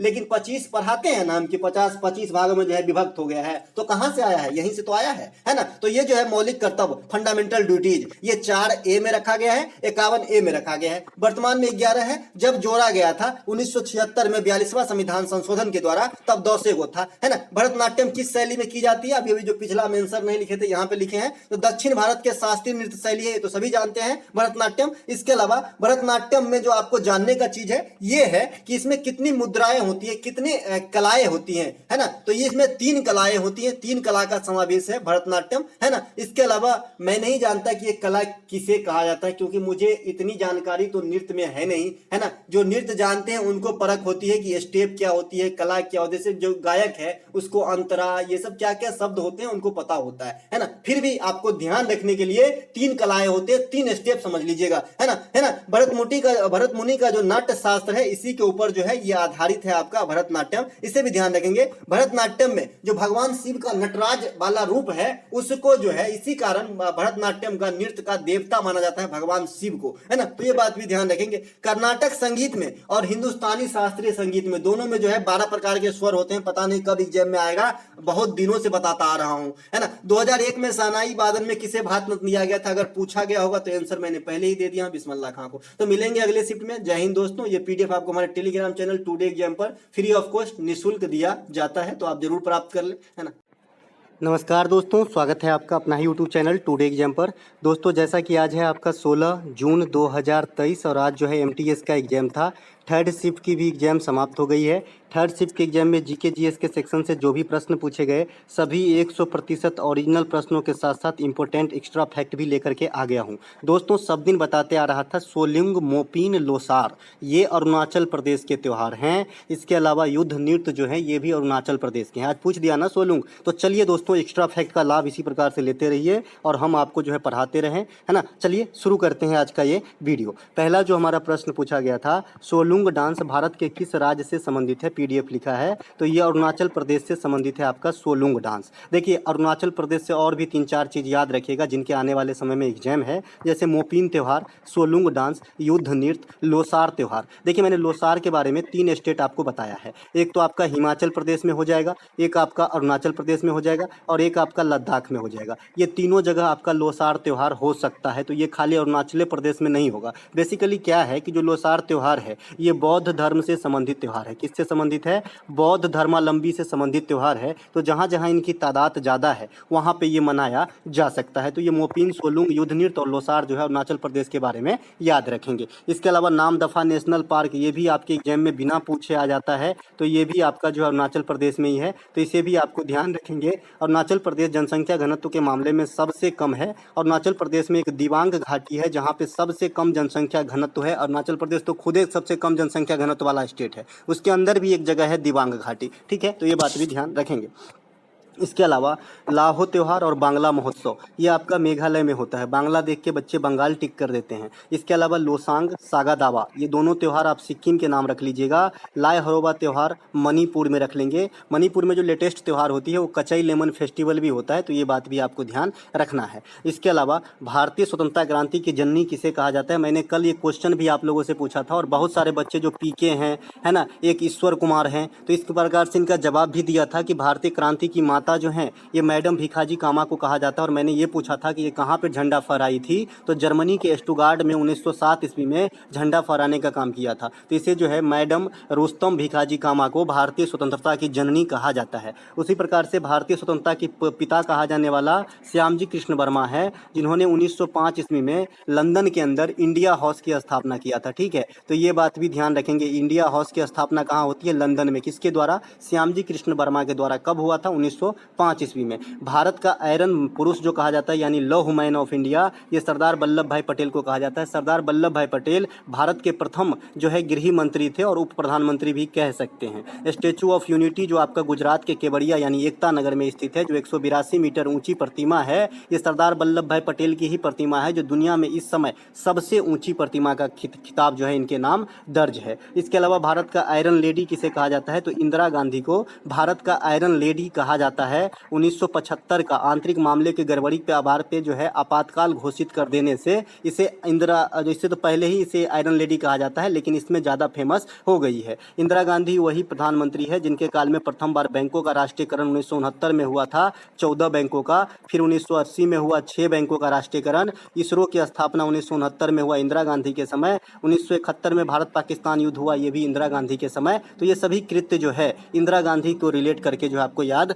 रखना है। इसके अलावा कॉमनवेल्थ गेम 2022 में भारत ने कुल कितने रजत प्राप्त किए, अगर आपको याद हो 1 2 + 4 ये आपका ओलंपिक है लेटेस्ट वाला, और 22 16 23 ये है आपका कॉमनवेल्थ गेम 2022। तो कहीं से भी पूछेगा जी तो हमारा जो बच्चा है वो गड़बड़ थोड़ी करेगा। मैं आपको ये नहीं बताता कि आप 25 में से 25 कर ले जाओगे, लेकिन 25 में से 18 19 17 क्वेश्चन हमारे पढ़ाए हुए से अगर आपको नहीं मिला तो आप मुझे बता सकते हो, ठीक है। कॉमनवेल्थ गेम 2022 में जो है भारत को 16 जो है सिल्वर प्राप्त हुआ था। कॉमनवेल्थ गेम 2022 जो 22वें नंबर के गेम भी थे, ये बर्मिंघम इंग्लैंड में हुआ था, और यहाँ पे भारत ने कुल 61 पदक प्राप्त किए थे, जिसमें से आपका जो 22 स्वर्ण है, 16 रजत है और 23 जो है कांस्य है यानी ब्रॉन्ज है। इस 61 पदक के साथ भारत को चौथा स्थान हासिल हुआ था। यहाँ पे मिस राइट हो गया है, इसे 61 कर लीजिएगा। इसके अलावा जो आपका इस खेल में सर्वाधिक पदक किस खेल में आया भारत के लिए, तो कुश्ती में सर्वाधिक 12 पदक आया और 10 पदक जो है वेट लिफ्टिंग में आया, भारोत्तोलन में आया। तो ये दोनों बात ध्यान रखेंगे।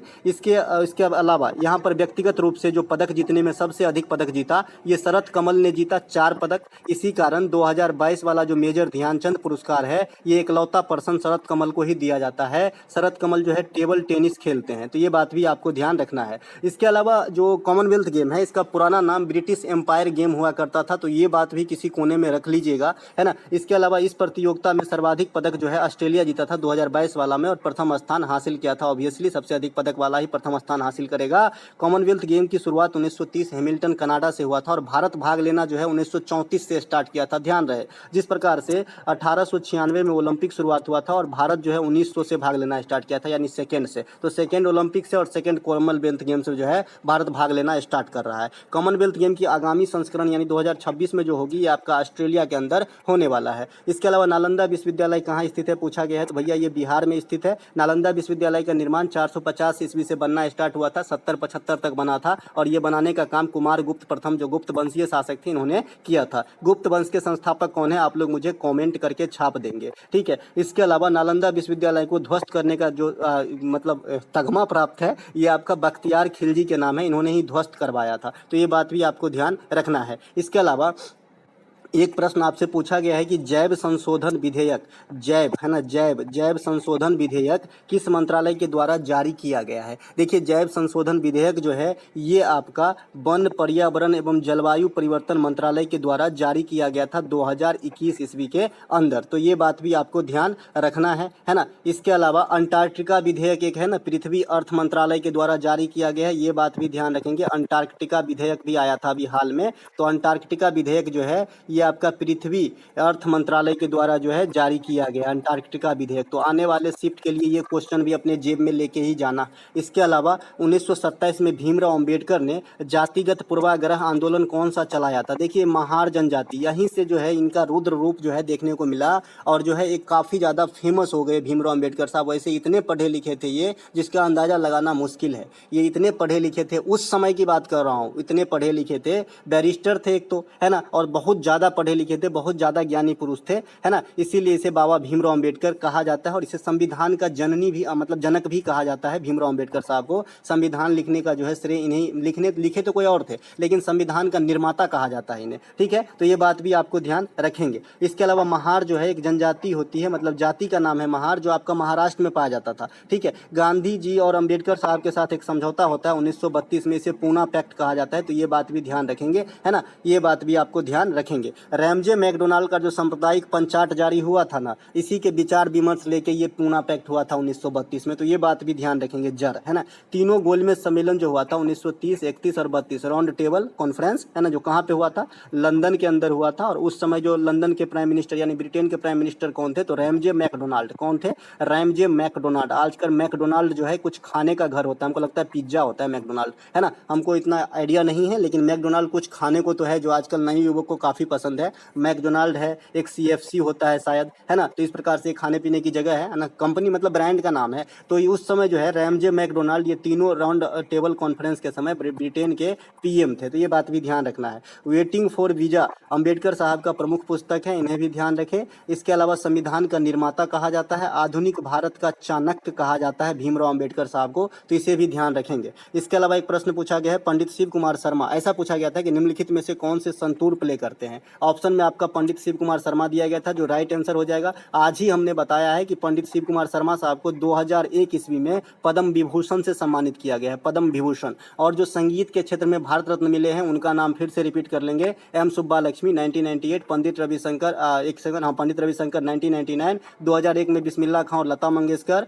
2008 में आपका भीमसेन जोशी साहब को, और 2019 में भूपेन हजारिका साहब को। तो ये 6 कैरेक्टर हैं जिनको भारत रत्न जो है मिल चुका है, जो संगीत से जुड़े हुए थे। इसके अलावा आपसे पूछा जाता है कि M सुब्बालक्ष्मी किससे संबंधित है, तो आपको बताना है कर्नाटक संगीत से संबंधित थी। इसके अलावा संतूर के जो अन्य प्लेयर हैं जैसे राहुल शर्मा, भजन सोपारी, तो इनको भी ध्यान आपको रखना है, ठीक है। इसके अलावा सतपुरा और बिंद पर्वतमाला से होकर कौन सी नदी बहती है, इस प्रकार का प्रश्न आपसे एग्जामिनर ने कर लिया है, आपसे मजाक किया है और आपको जो है फ्री का नंबर दिया है, ठीक है। तो ये नर्मदा नदी है, बताए हैं। नर्मदा नदी का जो उद्गम है ये मैकाल पर्वत श्रेणी के अमरकंटक चोटी से होती है, जो कहाँ पे है, MP के अंदर स्थित है, ठीक है। और इसके बारे में और क्या क्या है आइए देख लेते हैं। नर्मदा नदी जो है सबसे पहले तो ये उल्टा दिशा में बहने का काम करता है। जनरली नदी जो है ये पूरब दिशा में बहते हैं, वेस्ट टू ईस्ट बहने का काम करता है, लेकिन नर्मदा नदी का उल्टा ढल रहा है, ये जो है ईस्ट से वेस्ट की तरफ बहने का काम करता है, जो उल्टा है। उसी प्रकार से ग्रहों को रिकॉल कर लीजिए, सभी ग्रह पश्चिम से पूर्व की ओर मतलब भ्रमण करते हैं, जबकि आपका जो शुक्र ग्रह है ये आपका ईस्ट से वेस्ट चलते हैं, जो उल्टा हो जाता है, ठीक है। तो चलेंगे, यहाँ पे थोड़ा सा ध्यान रखना है ना। इसके अलावा जो है आपका नर्मदा नदी जो है ये पश्चिम की तरफ बहती है, डेल्टा का निर्माण नहीं करती है। डेल्टा का आकार कैसा होता है, जनरली अगर आपसे पूछा जाए तो बता दीजिएगा, त्रिभुजाकार होता है। डेल्टा क्या होता है मैं समझा चुका हूँ। दुनिया में सबसे बड़ा डेल्टा जो है ये सुंदरबन डेल्टा है, जिसे गंगा ब्रह्मपुत्र डेल्टा भी कहा जाता है। और ये कहाँ पे है, तो ये आपका पश्चिम बंगाल के अंदर स्थित है, और ये बांग्लादेश के सीमा तक को भी टच करती है। यहाँ पे सुंदरबन डेल्टा में मैनग्रोव प्रकार के वन पाए जाते हैं, जो एक दलदली वाला वन होता है, तो ये बात भी आपको ध्यान रखना है, ठीक है। इसके अलावा मध्य प्रदेश में जो है नर्मदा नदी को जीवन रेखा कहा जाता है, लाइफलाइन कहा जाता है, लाइफलाइन ऑफ MP नर्मदा नदी को कहा जाता है। मध्य प्रदेश को बाघ स्टेट भी कहा जाता है, तो ये बात भी ध्यान रख ही लीजिए। बीवर नाम से जो आपका झूमिंग कृषि होता है, ये मध्य प्रदेश के अंदर होता है, सेकेंड शिफ्ट में पूछा गया था। इसके अलावा इसके ऊपर सरदार सरोवर परियोजना जो गुजरात के अंदर स्थित है, ओमकारेश्वर परियोजना, ये भी परियोजना, दोनों परियोजना जो है नर्मदा नदी के ऊपर स्थित है। इसके अलावा यह नदी अरब सागर में गिरती है, और अरब सागर में गिरने वाली प्रायद्वीपीय भारत की ये सबसे बड़ी नदी है। वैसे अगर आपको पूछा जाए ओवरऑल की प्रायद्वीपीय भारत की सबसे बड़ी नदी कौन सी है, तो आपका आंसर गोदावरी होती है, लेकिन यहाँ पे क्लू लगा है कि अरब सागर में गिरने वाली प्रायद्वीपीय भारत की सबसे बड़ी नदी तो नर्मदा हो जाएगी। गोदावरी नदी जो है ये बंगाल की खाड़ी में गिरती है, ठीक है, बंगाल की खाड़ी में गिरती है। बंगाल की खाड़ी में गिरने वाले नदियों को एक बार याद कर लेंगे, समगो का, है ना। स से स्वर्ण रेखा, म से महानदी, गो से गोदावरी, क से कृष्णा, का से कावेरी। इसके अलावा जो है गंगा नदी भी बंगाल के खाड़ी में गिरती है, तो ये सभी के सभी बंगाल के खाड़ी में गिरने वाली नदियां हैं, तो इन्हें भी आपको ध्यान रख लेना है। आपसे क्वेश्चन है सोन नदी किस नदी में गिरती है, ठीक है, आपसे क्वेश्चन है भैया, आपसे भाइयों बहनों आपसे क्वेश्चन है। इसके अलावा नगर पालिका से संबंधित कौन सा संविधान का भाग है, देखिए सब दिन बताते हैं भाई कितना अच्छा कॉम्बिनेशन है। 9 हो गया ग्राम पंचायत, 9 हो गया आपका नगर निगम, 11 हो गया अनुसूची ग्राम पंचायत, 12वीं हो गया नगर निगम, 73वीं संविधान संशोधन ग्राम पंचायत, 74 74वीं संविधान संशोधन नगर निगम। तो कितना अच्छा तो है, अब क्या चाहिए आपको, रसगुल्ला यहीं पे है ना, सिर्फ खाना है जी, है ना। तो नगर पालिका से संबंधित संविधान का कौन सा भाग है, तो 9 का ए है, ठीक है। इसके अलावा संविधान का जो भाग है 9, ये ग्राम पंचायत से संबंधित है, और 9 का ए नगर निगम से, ये बता दिए, बेस है क्वेश्चन का। अनुसूची 11 ये आपका ग्राम पंचायत से संबंधित है, और अनुसूची 12 जो है ये नगर पालिका से संबंधित है। 73वां संविधान संशोधन ग्राम पंचायत से संबंधित है, 1992 में आती है, लेकिन 1993 में लागू होती है, ठीक है।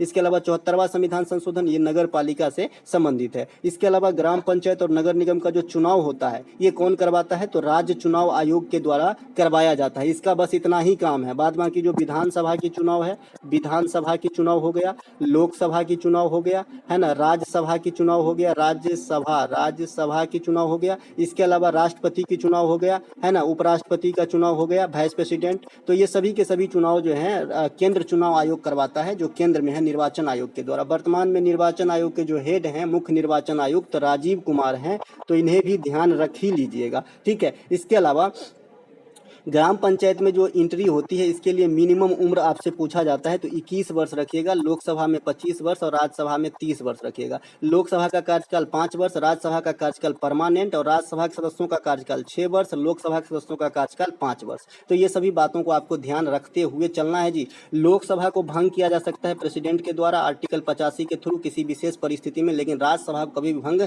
नहीं किया जा सकता है। राज्यसभा के जो सभापति होते हैं भारत के उपराष्ट्रपति होते हैं, ये बात भी आपको ध्यान रखना है। एक चीज और छूट रहा है यहाँ पे, आर्टिकल 243 जो है ना, ये कंबाइंड रूप से ग्राम पंचायत और नगर निगम दोनों को रिलेट करता है। जैसे आपने 51 का ए जो है, इसमें मौलिक कर्तव्य है, लेकिन इसमें 51 का ए का 1, 51 का ए का 2, इस प्रकार से है 11 बार, ठीक है। उसी प्रकार से 243 के अंदर 243 ए है, 243 बी है, यहाँ से आई तक जाता है और भी आगे जाता है। तो इसमें जो है कुछ तो नगर निगम के लिए है और कुछ ग्राम पंचायत के लिए है। एक दिन टाइम निकाल के इसको भी पढ़ा देंगे। आज मैंने मौलिक कर्तव्य के सभी आर्टिकल पार्टिकुलर पढ़ा दिया था सेकंड शिफ्ट वाली वीडियो में, देख लीजिएगा, काम आएगा, क्योंकि आजकल जो है मौलिक कर्तव्य से अंदर से क्वेश्चन आ रहा है। विरूपाक्ष मंदिर कहाँ स्थित है, हिस्ट्री पढ़ाए हैं, उसमें जाके देखिए। विरूपाक्ष मंदिर जो है ये हम्पी में स्थित है। हम्पी का खंडहर किस राज्य में है, तो भैया ये कर्नाटक में है, हम्पी का खंडहर, ठीक है। होयसल का मंदिर जो है ना, होयसल का मंदिर द्वार समुद्र में है, तो ये बात भी ध्यान रखिएगा, ये भी पूछा जाता है द्वार समुद्र में, क्योंकि इसी को अब यूनेस्को में शामिल करने की बात कही जा रही है। इसके अलावा विरूपाक्ष मंदिर किस भगवान को समर्पित है, तो भगवान शिव को समर्पित है। इसके अलावा तंजौर में भी एक मंदिर है फेमस, जिसे बृहदेश्वर मंदिर या राजराजेश्वर मंदिर कहा जाता है। राजराजेश्वर, इसको कौन बनवाया था, तो चोल शासक राजराज प्रथम ने बनवाया था, तो इसे भी ध्यान रखेंगे, जो तमिलनाडु में स्थित है। कोणार्क का सूर्य मंदिर कहाँ है भैया, ये सूर्य उड़ीसा में स्थित है, ये सूर्य का मंदिर है ना, इसे ब्लैक पैगोडा कहा जाता है। तो ये सभी के सभी बात आपको ध्यान रखना है। अगले हाथ एक और चीज ध्यान रख लीजिए, पालीताना का जैन मंदिर कहाँ है, तो ये आपका गुजरात के अंदर है, पालीताना का जैन मंदिर। और माउंट आबू का जो जैन मंदिर है ना, ये आपका जो है राजस्थान में मतलब स्थित है। तो ये बात भी ध्यान रखेंगे। आज फर्स्ट शिफ्ट में एक क्वेश्चन और पूछा गया था कि भारत के सबसे पुरानी पर्वत श्रृंखला, तो भैया अरावली है, बता चुका हूं। और अरावली का जो है सबसे ऊंचा पर्वत शिखर जो है गुरु शिखर है, ये भी बताया था, जो राजस्थान के भी सबसे ऊंचे शिखर में से है, ठीक है। इसके अलावा खजुराहो का मंदिर कहाँ स्थित है, तो ये मध्य प्रदेश में स्थित है। इसे कौन बनवाया था, चंदेल शासकों ने बनवाया था, ठीक है। ये खजुराहो के जो मंदिर है ना, इसमें कंदरिया महादेव का मंदिर भी स्थित है। महादेव से स्पष्ट है कि भगवान भोलेनाथ का मंदिर होगा। इसके अलावा एक प्रश्न पूछा गया है कि भारत की कौन सी नृत्यांगना मिस वर्ल्ड भी रही है, तो इंद्रानी रहमान के बारे में बताए हैं, लेकिन हम इतना डिटेल नहीं बता पाए थे, इतना गहराई थे, इसके लिए माफी चाहता हूँ, है ना, कि एक क्वेश्चन जो है मुंह तक जाते हुए छूट गया मुझसे बताना, है ना। इंद्रानी रहमान जो है ये भरतनाट्यम ओडिसी के प्रमुख नृत्यांगना थी, जिसे 1969 में पद्मश्री भी दिया गया है ना। पद्मश्री 1969 में दिया गया था इंद्रानी रहमान को। अगला प्रश्न 2020-2021 के लिए लौह इस्पात होता है ना, उसके उत्पादक में सेकेंड स्थान किसका है ना। सेकेंड स्थान, दूसरा सबसे बड़ा जो स्टेट है, मतलब स्टेट जो है, अगर देखिए इंडिया के लेवल पे बात करेंगे तो स्टेट का मतलब हमारा किसी राज्य से होता है, लेकिन पूरे दुनिया में स्टेट की बात करेंगे ना तो समझ जाइए देश है, ठीक है। तो ये भारत का ही है। भारत जो है जापान को पछाड़ते हुए दूसरा स्थान हासिल कर लिया लौह इस्पात के जो है प्रोड्यूसर में। इसके अलावा लौह इस्पात के उत्पादन में प्रथम स्थान चाइना का है। चावल के उत्पादन में भी प्रथम स्थान चाइना के हैं।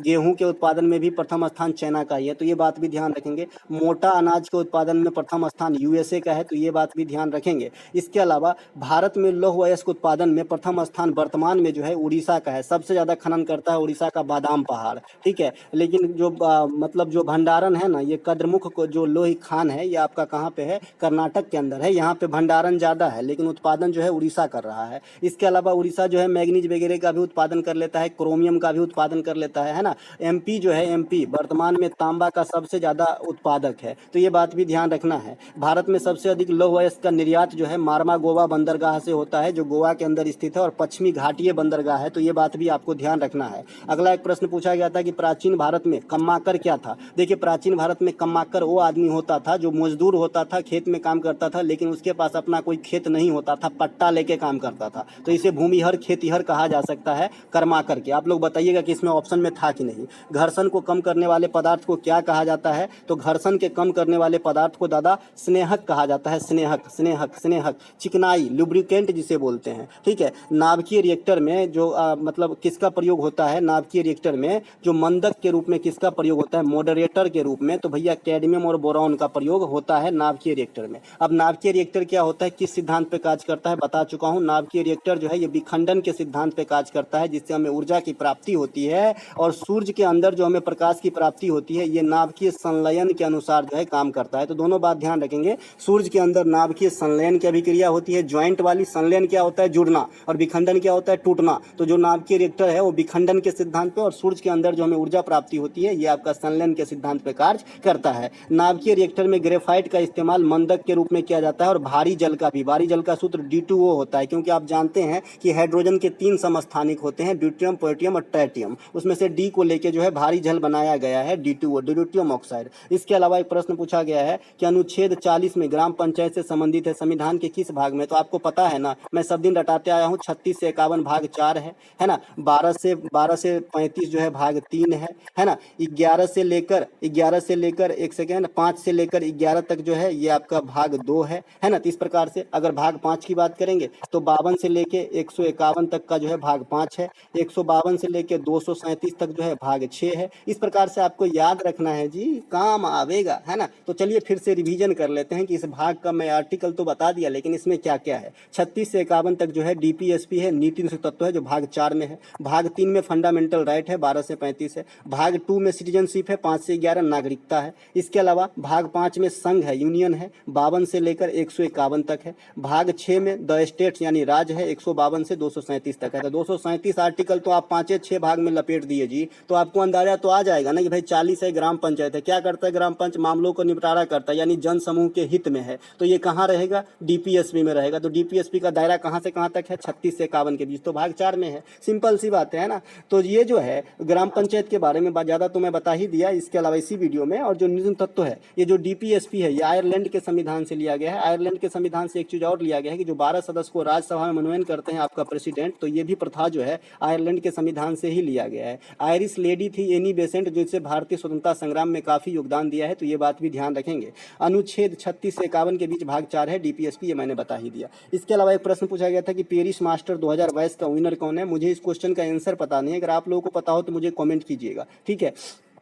इसके अलावा मुगल काल में मुसलमानों से ली जाने वाली टैक्स को क्या कहा जाता था, जकात। कल ही बताया ना जी, जकात मुसलमान से और जजिया जो है गैर मुसलमान से, यानी ब्राह्मण वगैरह से। तो दोनों बात ध्यान रखेंगे, गैर मुसलमान से जजिया और जकात जो है ये मुसलमानों से लिया जाता था। कल भी थर्ड शिफ्ट में ये क्वेश्चन पूछा गया था कि गैर मुसलमान से कौन सा लिया जाता था, तो जजिया, है ना। भारत के किस राज्य की सीमा नेपाल के साथ नहीं लगती, तो देखिए भारत की जो सीमा है ना नेपाल के साथ 5 स्टेट को लगता है, उत्तराखंड, उत्तर प्रदेश, पश्चिम बंगाल, बिहार, और बिहार से थोड़ी सी आगे जो है कोना में सिक्किम, है ना। तो दोनों पांचों राज्य को याद रखेंगे तो आप छांट सकते हैं, है ना।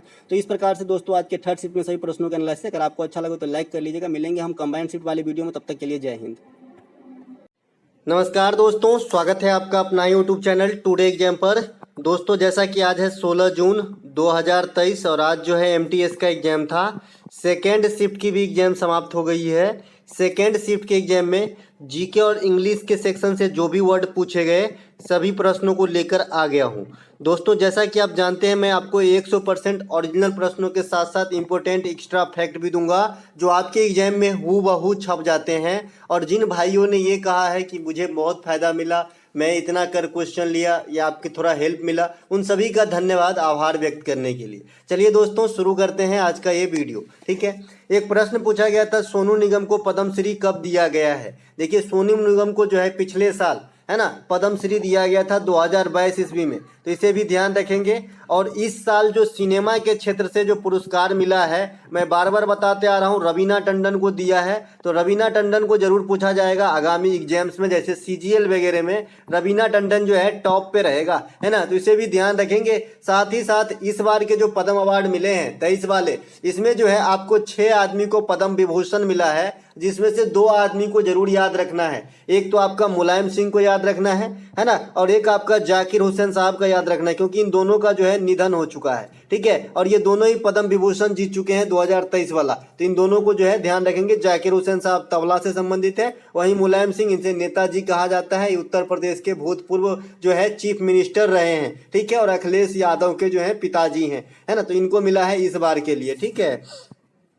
इसके अलावा भारतीय संविधान के मौलिक कर्तव्य के अंतर्गत किस अनुच्छेद में अहिंसा शब्द का विवरण है या फिर अहिंसा से संबंधित है। देखिए, आज जो मौलिक कर्तव्य पूछा जा रहा है, आज जो फंडामेंटल ड्यूटी से क्वेश्चन आ रहा है, तो ये नहीं पूछा जा रहा है कि कौन सा अमेंडमेंट 42वां, कब, 1976, कितने प्रकार के 10, अभी कितने 11, कहाँ रखा गया है 4A, कौन से आर्टिकल 51 है, कौन सी समिति, स्वर्ण सिंह समिति। आज यहां से क्वेश्चन नहीं आ रहा है दादा, आज जो है यहां से क्वेश्चन नहीं आ रहा है कि आप ऊपर ऊपर गए और खा पी लिए चले आए, ऐसा नहीं। आज कह रहा है कि पहले डुबकी लगाओ तब हम आंसर का जवाब देंगे भैया, है ना। तो आज जो है आर्टिकल 51 है। आप जानते हैं कि हमारे पास मौलिक कर्तव्य आर्टिकल 51A में है और हमारे पास मौलिक कर्तव्य है 10, तो हम एक ही बार ऐसे लिख देंगे लाइन से, तो भैया आदमी कंफ्यूज ना हो जाएगा। हमारा संविधान व्यवस्थित ढंग से सब चीज का व्यवस्था करता है। तो आर्टिकल 51 के ए में भी कई सारे पार्ट है, 51 के ए, 51 के ए के बी। अब इसमें से आपको ढूंढना है कि ये जो अहिंसा है, ये जो अहिंसा वाला है, ये कौन सा है। आइए मैं पूरा लिस्ट से आपको दर्शन कराता हूं, ताकि आने वाले समय में आपको कोई भी एग्जाम में कठिनाई ना हो। अगर यहाँ से क्वेश्चन छेड़ा है तो अब टीसीएस यहीं से क्वेश्चन पूछेगा बहुत दिनों तक, ठीक है। तो देखिए, जो आपका 51 के ए का ए है, कैपिटल ए और स्मॉल ए में यहाँ फर्क है ना। स्मॉल ए मतलब उसका जो है सब मतलब पार्ट है, और जो ए है ये मेन भाग है। जैसे फोल्डर के अंदर फोल्डर कैसा होता है वैसे ही, है ना। तो 51A के एक क्या कहता है, संविधान का पालन करना और उसके आदर्शों और संस्थानों, राष्ट्रीय ध्वज और राष्ट्रीय गान का सम्मान करना, ठीक है। ये आपका कहता है 51A का ए, है ना। इसके अलावा 51A का बी कहता है उन महान आदर्शों को संजोना और उनका पालन करना जिन्होंने हमें भारतीय स्वतंत्रता संग्राम के लिए प्रेरित किया है। मतलब जो भी हमारे देश हित के लिए चीज है उनको जो है आदर्श मान के जो है उसको फॉलो करना। ये आर्टिकल 51A के बी में है। आर्टिकल 51A के सी में है भारत की संप्रभुता, एकता, अखंडता और बनाए रखना, इसकी रक्षा करना। ये आपका फर्स्ट शिफ्ट में पूछा गया था, जो क्वेश्चन क्लियर नहीं था। एक बच्चे ने कमेंट करके बताया कि ऐसे क्वेश्चन पूछा गया था। तो आज दोनों शिफ्ट में 51 के अंदर घुस के पूछा जा रहा है, तो जिनका भी एग्जाम है अच्छे से यहाँ पे ध्यान देके सुनेंगे। 51A के डी में है देश की रक्षा करना और जरूरत पड़ने पर या कहे जाने पर राष्ट्रीय सेवा प्रदान करना, है ना, यानी देश प्रेम के लिए ओतप्रोत रहना। यह आर्टिकल 51A के डी में कहा गया है। फिर 51 के ए के ई में आते हैं भारत के सभी लोगों के बीच धार्मिक, भाषाई और क्षेत्रीय या अनुभागीय विविधताओं से परे, मतलब इससे दूर, सद्भाव और सम्मान, भाईचारे की भावना को बढ़ावा देना, महिलाओं के सम्मान के लिए अपमानजनक प्रथाओं का त्याग करना। तो ये सब जो है महिला के सम्मान वगैरह की बात यह आर्टिकल 51A के ई में कहा गया है ना। इसके अलावा आर्टिकल 51A ई के बाद एफ, हमारी मिली जुली संस्कृति की समृद्धि विरासत का महत्व देना, उसका संरक्षण करना, है ना। अब ये जो है 51 के जी, ये इंपॉर्टेंट है जी, पर्यावरण के रिलेशन में है। वनों, झीलों, नदियों, वन्य जीवों सहित प्राकृतिक पर्यावरण को महत्व देना, उनकी रक्षा करना, उसमें सुधार करना और जीवित प्राणियों के प्रति दया भाव का जो है भावना रखना। अब आ जाते हैं हम, है ना, अब हम आ जाते हैं अहिंसा वाला, ठीक है। तो अहिंसा वाला आपका आर्टिकल 51A आई में है सार्वजनिक संपत्ति की रक्षा करना और हिंसा से दूर रहना। हिंसा से दूर रहना मतलब अहिंसा के पथ पे चलना। तो ये आपका आंसर है जी, आर्टिकल 51A का आई। इसी प्रकार से एक और आर्टिकल है जिसको आपको अंदर घुस के पढ़ना है, वो है 243। जिस दिन से स्टार्ट करेगा ना एग्जामिनर, उस दिन से फिर स्टार्ट कर देता है बढ़िया से, भूल जाता है बंदे करना, ठीक है। तो इसे भी ध्यान रखेंगे, जो ग्राम पंचायत और नगर निगम से संबंधित है उसमें भी कई सारे पार्ट है। एक और याद रखिएगा, आर्टिकल 51 के ए का जो जे है ना, सॉरी के है ना, के 11वां, इसमें आपका शिक्षा वाला जो मौलिक कर्तव्य जोड़ा गया बाद में 86वां संविधान संशोधन द्वारा। तो शिक्षा वाला फंडामेंटल जो ड्यूटीज की बात है, ये आर्टिकल 51 आर्टिकल 51 ए के में है, तो इसे भी ध्यान रखेंगे, ठीक है। और ये मौलिक अधिकार भी हैं जो आर्टिकल 21 के ए में है ना, तो दोनों बात ध्यान रखेंगे। एक प्रश्न पूछा गया था कि असम में जो कर्तन और दहन वाली खेती होती है, जो आपका पहाड़ी ढलान वगैरह पे जो होती है काटो जलाओ वाला खेती, तो उस खेती को असम के अंदर क्या कहा जाता है? भैया झूम शब्द की उत्पत्ति ही पूर्वोत्तर से हुआ है ना। झूम शब्द जो है उधर से ही आया है, असम वगैरह से, नागालैंड वगैरह से, है ना। तो ये झूम ही कहा जाता है असम के अंदर, है ना। झारखंड के अंदर इस प्रकार की खेती को कुरुबा कहा जाता है, कुरुबा। आप लोग मुझे कमेंट करेंगे कि पारसनाथ की चोटी कहां पर है, पारसनाथ की चोटी कहां पर है, ठीक है। आंध्र प्रदेश में इस प्रकार की खेती को पोदू या बरीगा कहा जाता है, पोदू या बरीगा कहा जाता है। आंध्र प्रदेश और उड़ीसा में इस प्रकार की खेती को, इस प्रकार खेती का मतलब काट छाट वाली खेती, जिसे झूम खेती कहते हैं हम आम भाषा में। इसके अलावा मणिपुर में इसे पमलू कहते हैं, केरल में इसे पोनम कहते हैं, ओनम का बड़का भाई पोनम, ओनम भी केरल में होता है, और पोनम जो है झूम कृषि को कहा जाता है केरल के अंदर। तो याद रखना बड़ा इजी है ये प्रकार, है ना। इसके अलावा राजस्थान में इसे दोस्तों बालरा कहा जाता है, वालरा कहा जाता है राजस्थान के अंदर इस प्रकार की खेती को, ठीक है। इसके अलावा मैंने बता रखा है कि भाई अगर आपको एग्जाम में मिश्रित खेती पूछता है ना, मिश्रित खेती, तो मिश्रित खेती जो है वैसे तो देखने में हमें लगता है कि भाई ये गेहूं की फसल है, इसमें सरसों की फसल लगा दो, तो ये भी मिश्रित कृषि है तो जरूर, लेकिन आपको एग्जाम में जवाब नहीं देना है। आपको एग्जाम में मिश्रित खेती का डिफाइनेशन जो देना है, ये देना है कि भाई पशुपालन के साथ साथ कृषि, है ना,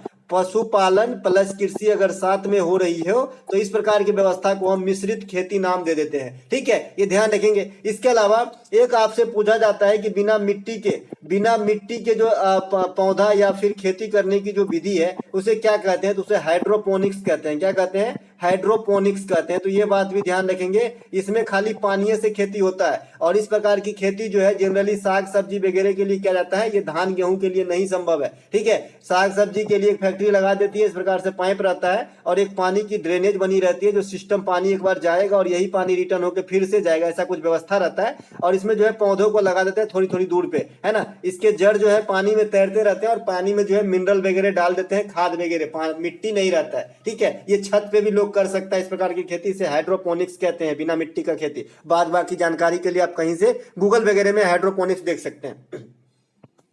इसके अलावा पोंगल किस राज्य की प्रमुख त्योहार है पूछा गया था, तो भैया तमिलनाडु की प्रमुख त्योहार है। फिर से जो है मकर संक्रांति और नव वर्ष वाली त्योहार का पिटारा खोल चुका है एग्जामिनर, तो आपको भी खोल देना है अपनी बुद्धि, है ना। तो देखिए पोंगल के समय जो है कहाँ क्या मनाया जाता है। सबसे पहले पोंगल जो है, आप मकर संक्रांति को याद कर लीजिए तो आप समझ जाएंगे किस महीने में होता होगा। तो ये भैया जनवरी के महीने में होते हैं, 14 या 15 जनवरी को जो है लगभग, है ना। तो तमिलनाडु में मकर संक्रांति के समय जो त्योहार मनाई जाती है इसे पोंगल कहते हैं। और दोनों ही त्योहार में, या तो तमिलनाडु या फिर मकर संक्रांति, दोनों में भगवान सूर्य की जो है पूजा की जाती है, दीनानाथ दिवाकर की पूजा की जाती है ना। तो ये बात ध्यान रखेंगे, ये सूर्य है भैया, है ना। इसके अलावा पोंगल जो है आपका 4 दिनों तक चलती है, ये बात भी ध्यान रखेंगे। उसी समय आप केरला में मकर विलक्कू नामक त्योहार मना लेते हैं, और मैंने बताया है कि मकर विलक्कू में किस भगवान की पूजा होती है, तो अयप्पा देव की पूजा होती है। किसकी? भगवान अयप्पा की, है ना। इसी प्रकार से गुजरात में इसे उत्तरायण कहा जाता है ना। तो ये भी ध्यान रखेंगे। पंजाब में इसे लोहड़ी कहा जाता है जी, लोहड़ी, है ना। और बैसाखी होता है पंजाब का नव वर्ष, है ना।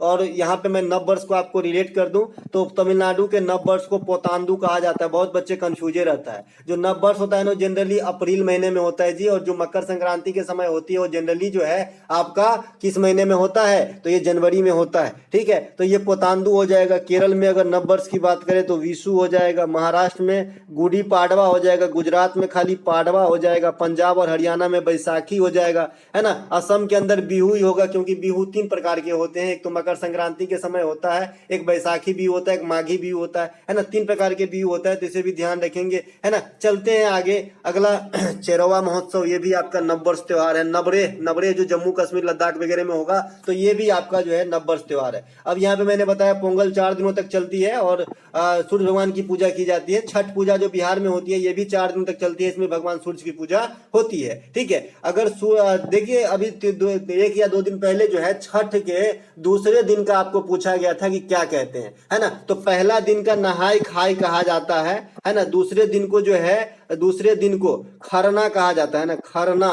और तीसरे दिन के सांझी अर्घ कहा जाता है, सांझी अर्घ अर्घ, है ना। और चौथा दिन को जो है सवेरे का अर्घ कहा जाता है। ये छठ पूजा के 4 दिन होती है। ठीक है, इसके अलावा एनएनपी आपसे पूछा गया था कि एनएनपी जो होता है शुद्ध राष्ट्रीय उत्पाद, है ना, नेट नेशनल प्रोडक्ट, निकालने के लिए क्या घटाया जाता है जीडीपी में से। देखिए मूल्यह्रास घटाया जाता है। क्या घटाया जाता है? मूल्यह्रास घटाया जाता है। अब यहाँ पे मैं कुछ सूत्र लिख दिया हूं जो मैंने पहले भी बता रखा है। जो प्रैक्टिस सेट का वीडियो अटेंड किया होगा उनके लिए तो ये इजी हो जाएगा, हु बहू हो गया होगा। ठीक है, देखिए मैंने एनएनपी वाला सब बता रखा है आपको। एनएनपी वाला क्या होता है कि जीडीपी प्लस विदेशों से प्राप्त आय माइनस मूल्यह्रास। तो यही आपसे पूछा गया है कि जीडीपी में से क्या घटाया जाता है, तो भाई मूल्यह्रास घटाया जाता है एनएनपी के लिए। एक मैंने और बताया है, एक मैंने जीएनपी बताया है। इसको होता है ग्रॉस नेशनल प्रोडक्ट, है ना, सकल राष्ट्रीय उत्पाद, है ना। ये नेट एक अलग होता है, ये सकल है ना। तो सकल राष्ट्रीय उत्पाद, इसमें क्या होता है जीडीपी में क्या जोड़ते हैं,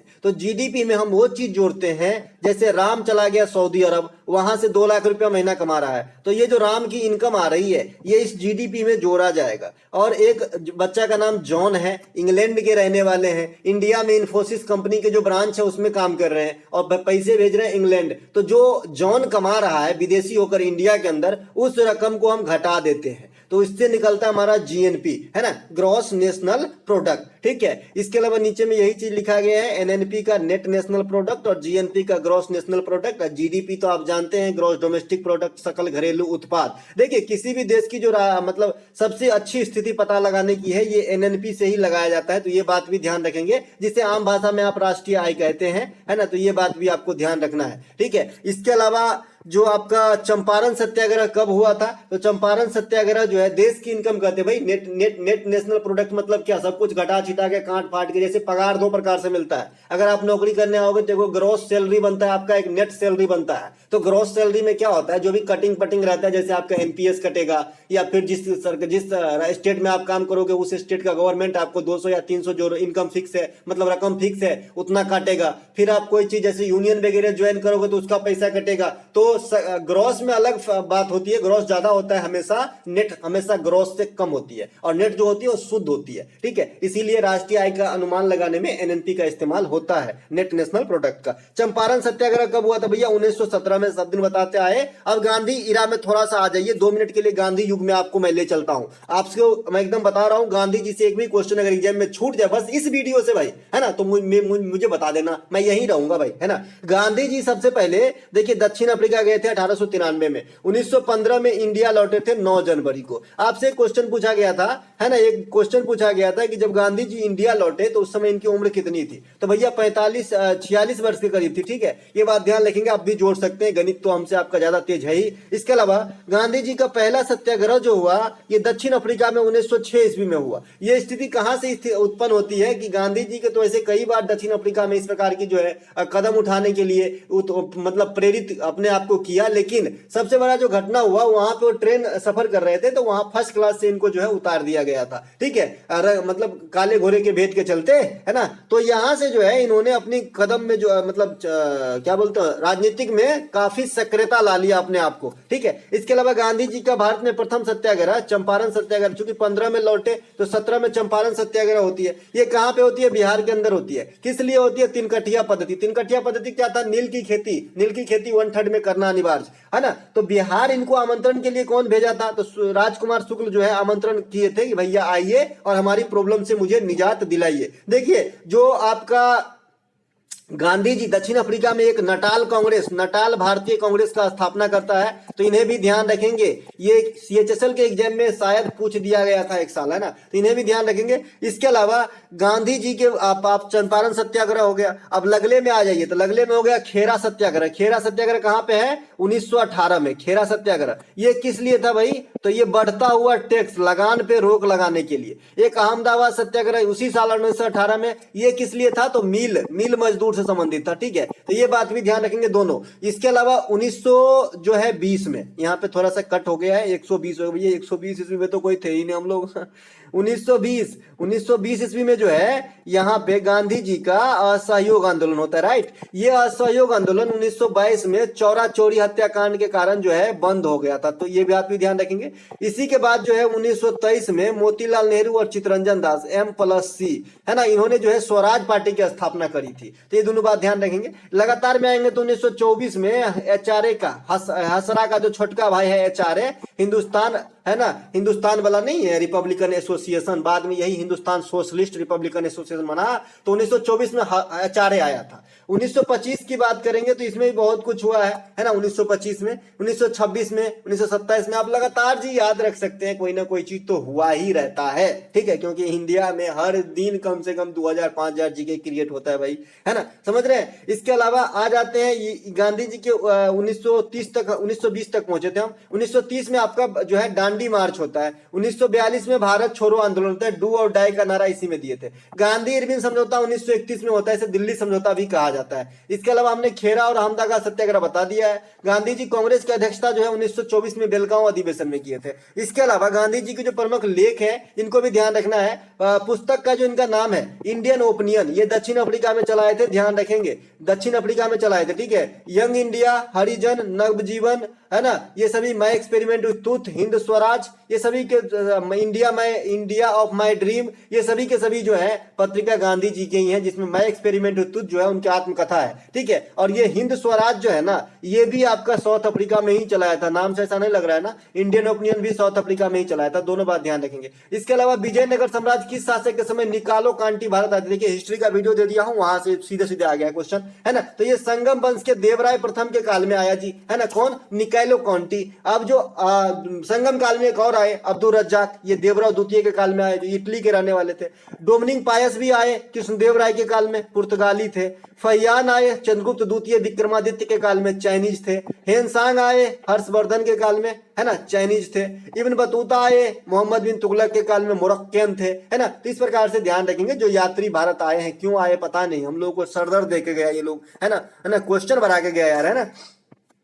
इसके अलावा सत्यजीत रे को किस क्षेत्र के लिए कई पुरस्कारों से सम्मानित किया गया था? देखिए सत्यजीत रे से आप जानते ही हैं कि फिल्म में जुड़े हुए ये वर्सटाइल प्रकार के कलाकार थे। इन्हें कई जैसे लिखते भी थे, करते भी थे, डिजाइनिंग भी करते थे, ये बहुत सारे चीज करते थे फिल्म को रिलेट करके, है ना। तो ये जो है इनको फिल्म के लिए कई सारे पुरस्कार मिले हैं, तो सीधे सीधे फिल्म आंसर हो जाएगा। लेकिन कोई बच्चा बता रहा है कि इसको दादा साहब फाल्के पुरस्कार कब मिला था। बहरहाल दोनों में से कोई भी क्वेश्चन हो, आपका आंसर इधर ही है।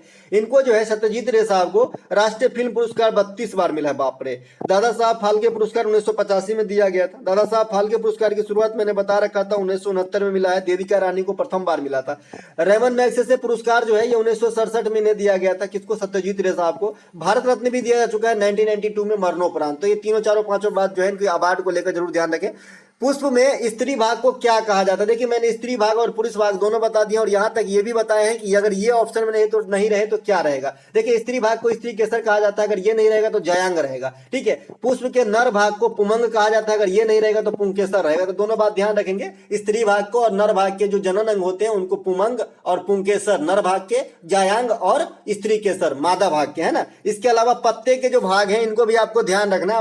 फूल का पूछा है तो पत्ता का भी पूछेगा, इंजन आया है तो डिब्बा भी आएगा जी, है ना। तो ये यहाँ पे देखिए पत्ता का जो ये बीच वाला डंठल होता है जिसमें चारों तरफ से जो है जैसे रीढ़ की हड्डी है ये, है ना, तो इसको क्या कहा जाता है? इसको मध्य सिरा कहा जाता है, ठीक है। और जो यहाँ पे इनकी किनारे वगैरह होते हैं इसे पर्णवृत्त कहते हैं। और जो इनके बीच में जो ये फेफड़ा जैसे हड्डी जैसे दिख रहा है ना, ऐसे ऐसे जैसे लग रहा है कि हड्डी है पत्ता का, तो ये सिरा कहा जाता है। मध्य सिरा एगो मोटका सिरा होगा और पतला पतला जो होगा ये सिरा होगा, है ना, ये ध्यान रखेंगे, है ना। और इसके अलावा जो ये डंठल को तना से कनेक्ट करने वाला तो होगा ना कोई जो पत्ता से बाहर की आवरण है। देखिए एक तो ये पत्ता वाला डंठल यहां से है जो आपका मध्य सिरा कहलाएगा। जो ये बाहर वाली भाग है जो तना को कनेक्ट करेगा, कोई भी एक रूट ब्रांच होगा जिसको कनेक्ट करेगा। ये मान लीजिए पेड़ है और इसको ये मान लीजिए पेड़ है और ये आपका तना है, तो इसको कनेक्ट करने वाला इसको क्या कहा जाता है? तो इसको कहा जाएगा पर्ण आधार, ठीक है, और पत्ता से लेकर यहाँ तक को पर्णवृत्त, ठीक है, समझ गए। जो तना वाला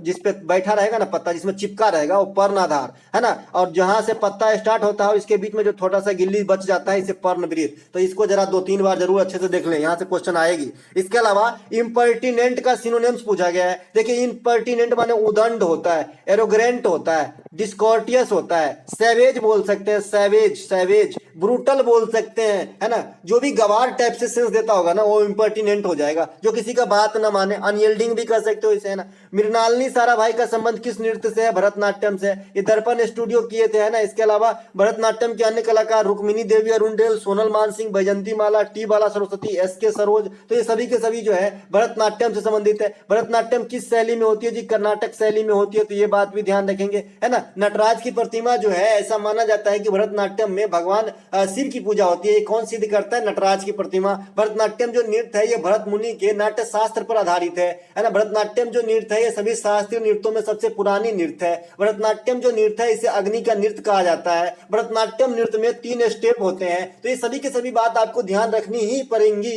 चलते हैं आगे। अगला जो हमारा प्रश्न है, निम्नलिखित में से कौन सी पुस्तक जॉन ऑस्टिन के द्वारा लिखा गया है? देखिए मुझे जहां तक एक ही किताब याद है, आप लोग बताइएगा कि इसकी कौन कौन सी किताब जो है ऑप्शन में दिए गए थे, है ना। इन्होंने एक किताब लिखा था जो काफी फेमस हुआ, थ्योरी ऑफ सोवरेनिटी, संप्रभुता का सिद्धांत, है ना। तो इन्होंने एक किताब लिखा है, बाद बाकी ऑप्शन में के अनुसार ट्रीट हो जाएगा इस क्वेश्चन के लिए। एक वन वर्ड सब्स्टिट्यूशन में क्यूरियोसिटी आया था, क्यूरियोसिटी तो आप समझते हैं हमसे ज्यादा बेहतर, ईगरनेस टाइप का हो जाता है। तो मिलेंगे हम अगले शिफ्ट के वीडियो में, ये पीडीएफ आपको टेलीग्राम पे मिलेगी, और जो क्वेश्चन छूट गया हम अगले शिफ्ट में कंबाइन कर देंगे कल के जैसा, तो उसी शिफ्ट में मिलेंगे। जय हिंद दोस्तों। है नमस्कार दोस्तों, स्वागत है आपका अपना यूट्यूब चैनल टुडे एग्जाम पर। दोस्तों आज है 16 जून 2023 और आज जो है एमटीएस का एग्जाम था। सेकेंड शिफ्ट की एग्जाम समाप्त हो गई थी, मैंने वीडियो भी बनाया था, लेकिन यहाँ पर कुछ क्वेश्चन छूट गए थे जो किसी भाई ने पोस्ट किया है, तो मैं आप तक पहुँचाने का काम कर रहा हूँ। देख लीजिए कौन कौन सा प्रश्न जो है छूट गया था। एक प्रश्न पूछा गया था कि ओडिसी डांस के लिए किस विदेशी कलाकार को 2006 में पद्मश्री मिला था? ऑप्शन में आपका इलियाना सिस्टारिस्टी दिया गया था, तो यही आपका राइट आंसर हो जाएगा। ठीक है। एक प्रश्न पूछा गया था ओलिवर ट्विस्ट के लेखक कौन है? भैया ओलिवर ट्विस्ट के लेखक जो है ये चार्ल्स डिकेंस है, चार्ल्स डिकेंस। ये मैंने पिन भी कर दिया था, तो आप इसे देख लीजिएगा, है ना। अभी मैं जो है एक्स्ट्रा फैक्ट नहीं दे रहा हूँ, आपको जो पीडीएफ मिलेगा उसमें एक्स्ट्रा फैक्ट भी मिल जाएगा। मैं थोड़ा जल्दी में हूँ इसीलिए मैं आपको बता रहा हूँ। चौसा का युद्ध और उज्जैन के युद्ध में किसे जो है विजय प्राप्त हुआ था? इस प्रकार के प्रश्न देखने को मिले हैं। तो चौसा का युद्ध, बिलग्राम का युद्ध, उज्जैन का युद्ध, ये सभी के सभी युद्ध में जो है शेरशाह सूरी को जो है विजय हाथ लगी थी। शेरशाह सूरी का मकबरा सासाराम बिहार में है, तो इसे भी आप ध्यान रखेंगे। शेरशाह सूरी जो है सूर्यवंश के संस्थापक है, हुमायूं को हराकर, तो ये बात भी आपको ध्यान रखना है। इसके अलावा विजयनगर साम्राज्य आने वाले पारसी शासक कौन थे? इस प्रकार के प्रश्न पूछे गए हैं। तो विजयनगर साम्राज्य आने वाले जो पारसी शासक थे ये आपका अब्दुल रज्जाक हो जाएगा, है ना। इटली के शासक जो हो जाएंगे विजयनगर साम्राज्य में आने वाले, ये निकालो कांटी हो जाएंगे। तो इस प्रकार से प्रश्न आपको देखने को मिला है। एक प्रश्न आपसे पूछा गया है कि झूम कृषि को बीवर के नाम से किस राज्य में जाना जाता है?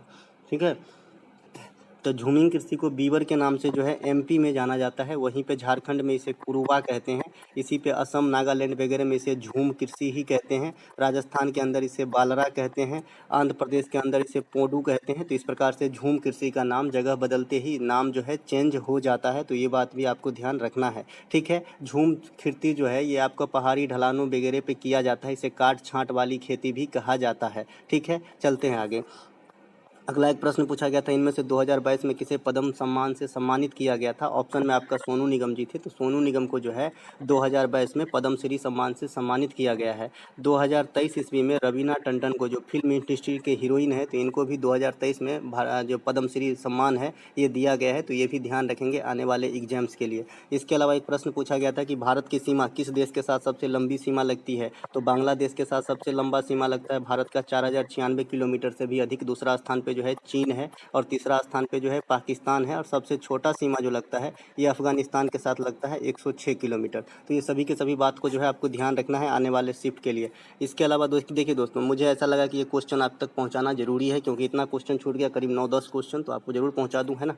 महात्मा गांधी को सुभाष चंद्र बोस ने राष्ट्रपिता कब कहा था, या फिर कौन कहा था? तो कहने वाले तो सुभाष चंद्र बोस हैं, लेकिन कब कहा था? तो 6 जुलाई 1944 को सिंगापुर रेडियो से। तो आने वाले शिफ्ट में आपसे ये पूछा जा सकता है कि कहाँ से कहा था, तो सिंगापुर रेडियो से ध्यान रखिएगा। ठीक है, इसके अलावा एक प्रश्न आपसे पूछा गया है, पीएम स्वनिधि योजना, जो पीएम स्वनिधि योजना 2020 कोरोना काल में चालू किया गया, तो ये किस प्रकार के व्यापारी के लिए चालू किया गया था? ऑप्शन में बड़े व्यापारी, छोटे व्यापारी, मध्यम व्यापारी या फिर रेरी वाला। तो देखिए दोस्तों, ये क्वेश्चन जो है ये रेरी वाले के लिए चालू किया गया था, जो ठेला पे रख के रोड के किनारे अपना सामान वगैरह बेचता है, तो इसको जो है एक लोन देने की जो है स्कीम है ये पीएम स्वनिधि योजना, जो कोरोना काल में 2020 में चालू किया गया था, तो इसे भी ध्यान रखेंगे। इसके अलावा एक प्रश्न आपसे पूछा गया है कि चेचक को ठीक करने हेतु जनजातीय डांस किया जाता है, ये किस राज्य में किया जाता है? तो ये तो ऑप्शन नहीं है और मुझे इस क्वेश्चन का आंसर भी पता नहीं है। अगर आपको पता हो तो मुझे कमेंट जरूर कीजिएगा। इसके अलावा एक प्रश्न आपसे पूछा गया है कि दक्षिण भारत की कौन सी जनजाति है ना? ऑप्शन नहीं है, दक्षिण भारत की जनजाति से भी क्वेश्चन आया है, तो अब जनजाति से भी क्वेश्चन नया टॉपिक ऐड किया है एग्जामिनर ने, तो इसे भी ध्यान रखेंगे। एक प्रश्न आपसे पूछा गया कि ऐसा देश जहाँ बाघ और शेर दोनों रहते हैं, वो कौन सा देश है? ऑप्शन में भारत दिया गया था, यही राइट आंसर हो जाएगा। यहाँ पे बाघ और शेर दोनों पाया जाता है। आर्टिकल 51A का संबंध आपसे पूछा गया है, तो सीधे सीधे ये मौलिक कर्तव्य से संबंधित हो जाएंगे। मौलिक कर्तव्य 42वां संविधान संशोधन 1976 के द्वारा 10 प्रकार के लगाए गए थे। बाद में 2002 में 86वां संविधान संशोधन के द्वारा 11वां मौलिक कर्तव्य 6 से 14 वर्ष तक के बच्चों को निःशुल्क शिक्षा दिलाना उनका माता पिता का कर्तव्य होगा। तो इस प्रकार से 11 मौलिक कर्तव्य है जो 51A में रखा गया और भाग 4A में रखा गया है। ठीक है, इसके अलावा मौलिक कर्तव्य जो 11 है, उस 11 में भी 51 का ए का 1 है, 51A का जो है 2 है। तो इस प्रकार से मैंने इससे पिछले वीडियो में पूरा समझा दिया था, जहां से अंदर से घुस के क्वेश्चन पूछा जा रहा है, तो आप जरूर देख लीजिएगा पिछला वीडियो। एक अम्लीय वर्षा से एक क्वेश्चन आया है। अम्लीय वर्षा क्या होती है? जब पीएच का वैल्यू जो है वर्षा के लेवल में कम हो जाती है 5 से कम, तो ऐसी वर्षा को अम्लीय वर्षा कहते हैं, जो पेड़ पौधे के सहित बिल्डिंग वगैरह के लिए भी खतरनाक होती है। तो दोस्तों, ये थे सेकंड शिफ्ट में छूटे हुए प्रश्नों का वीडियो। अगर आपको अच्छा लगे तो लाइक कर लीजिएगा। मिलेंगे हम थर्ड शिफ्ट वाले वीडियो नए के साथ, तब तक के लिए जय हिंद।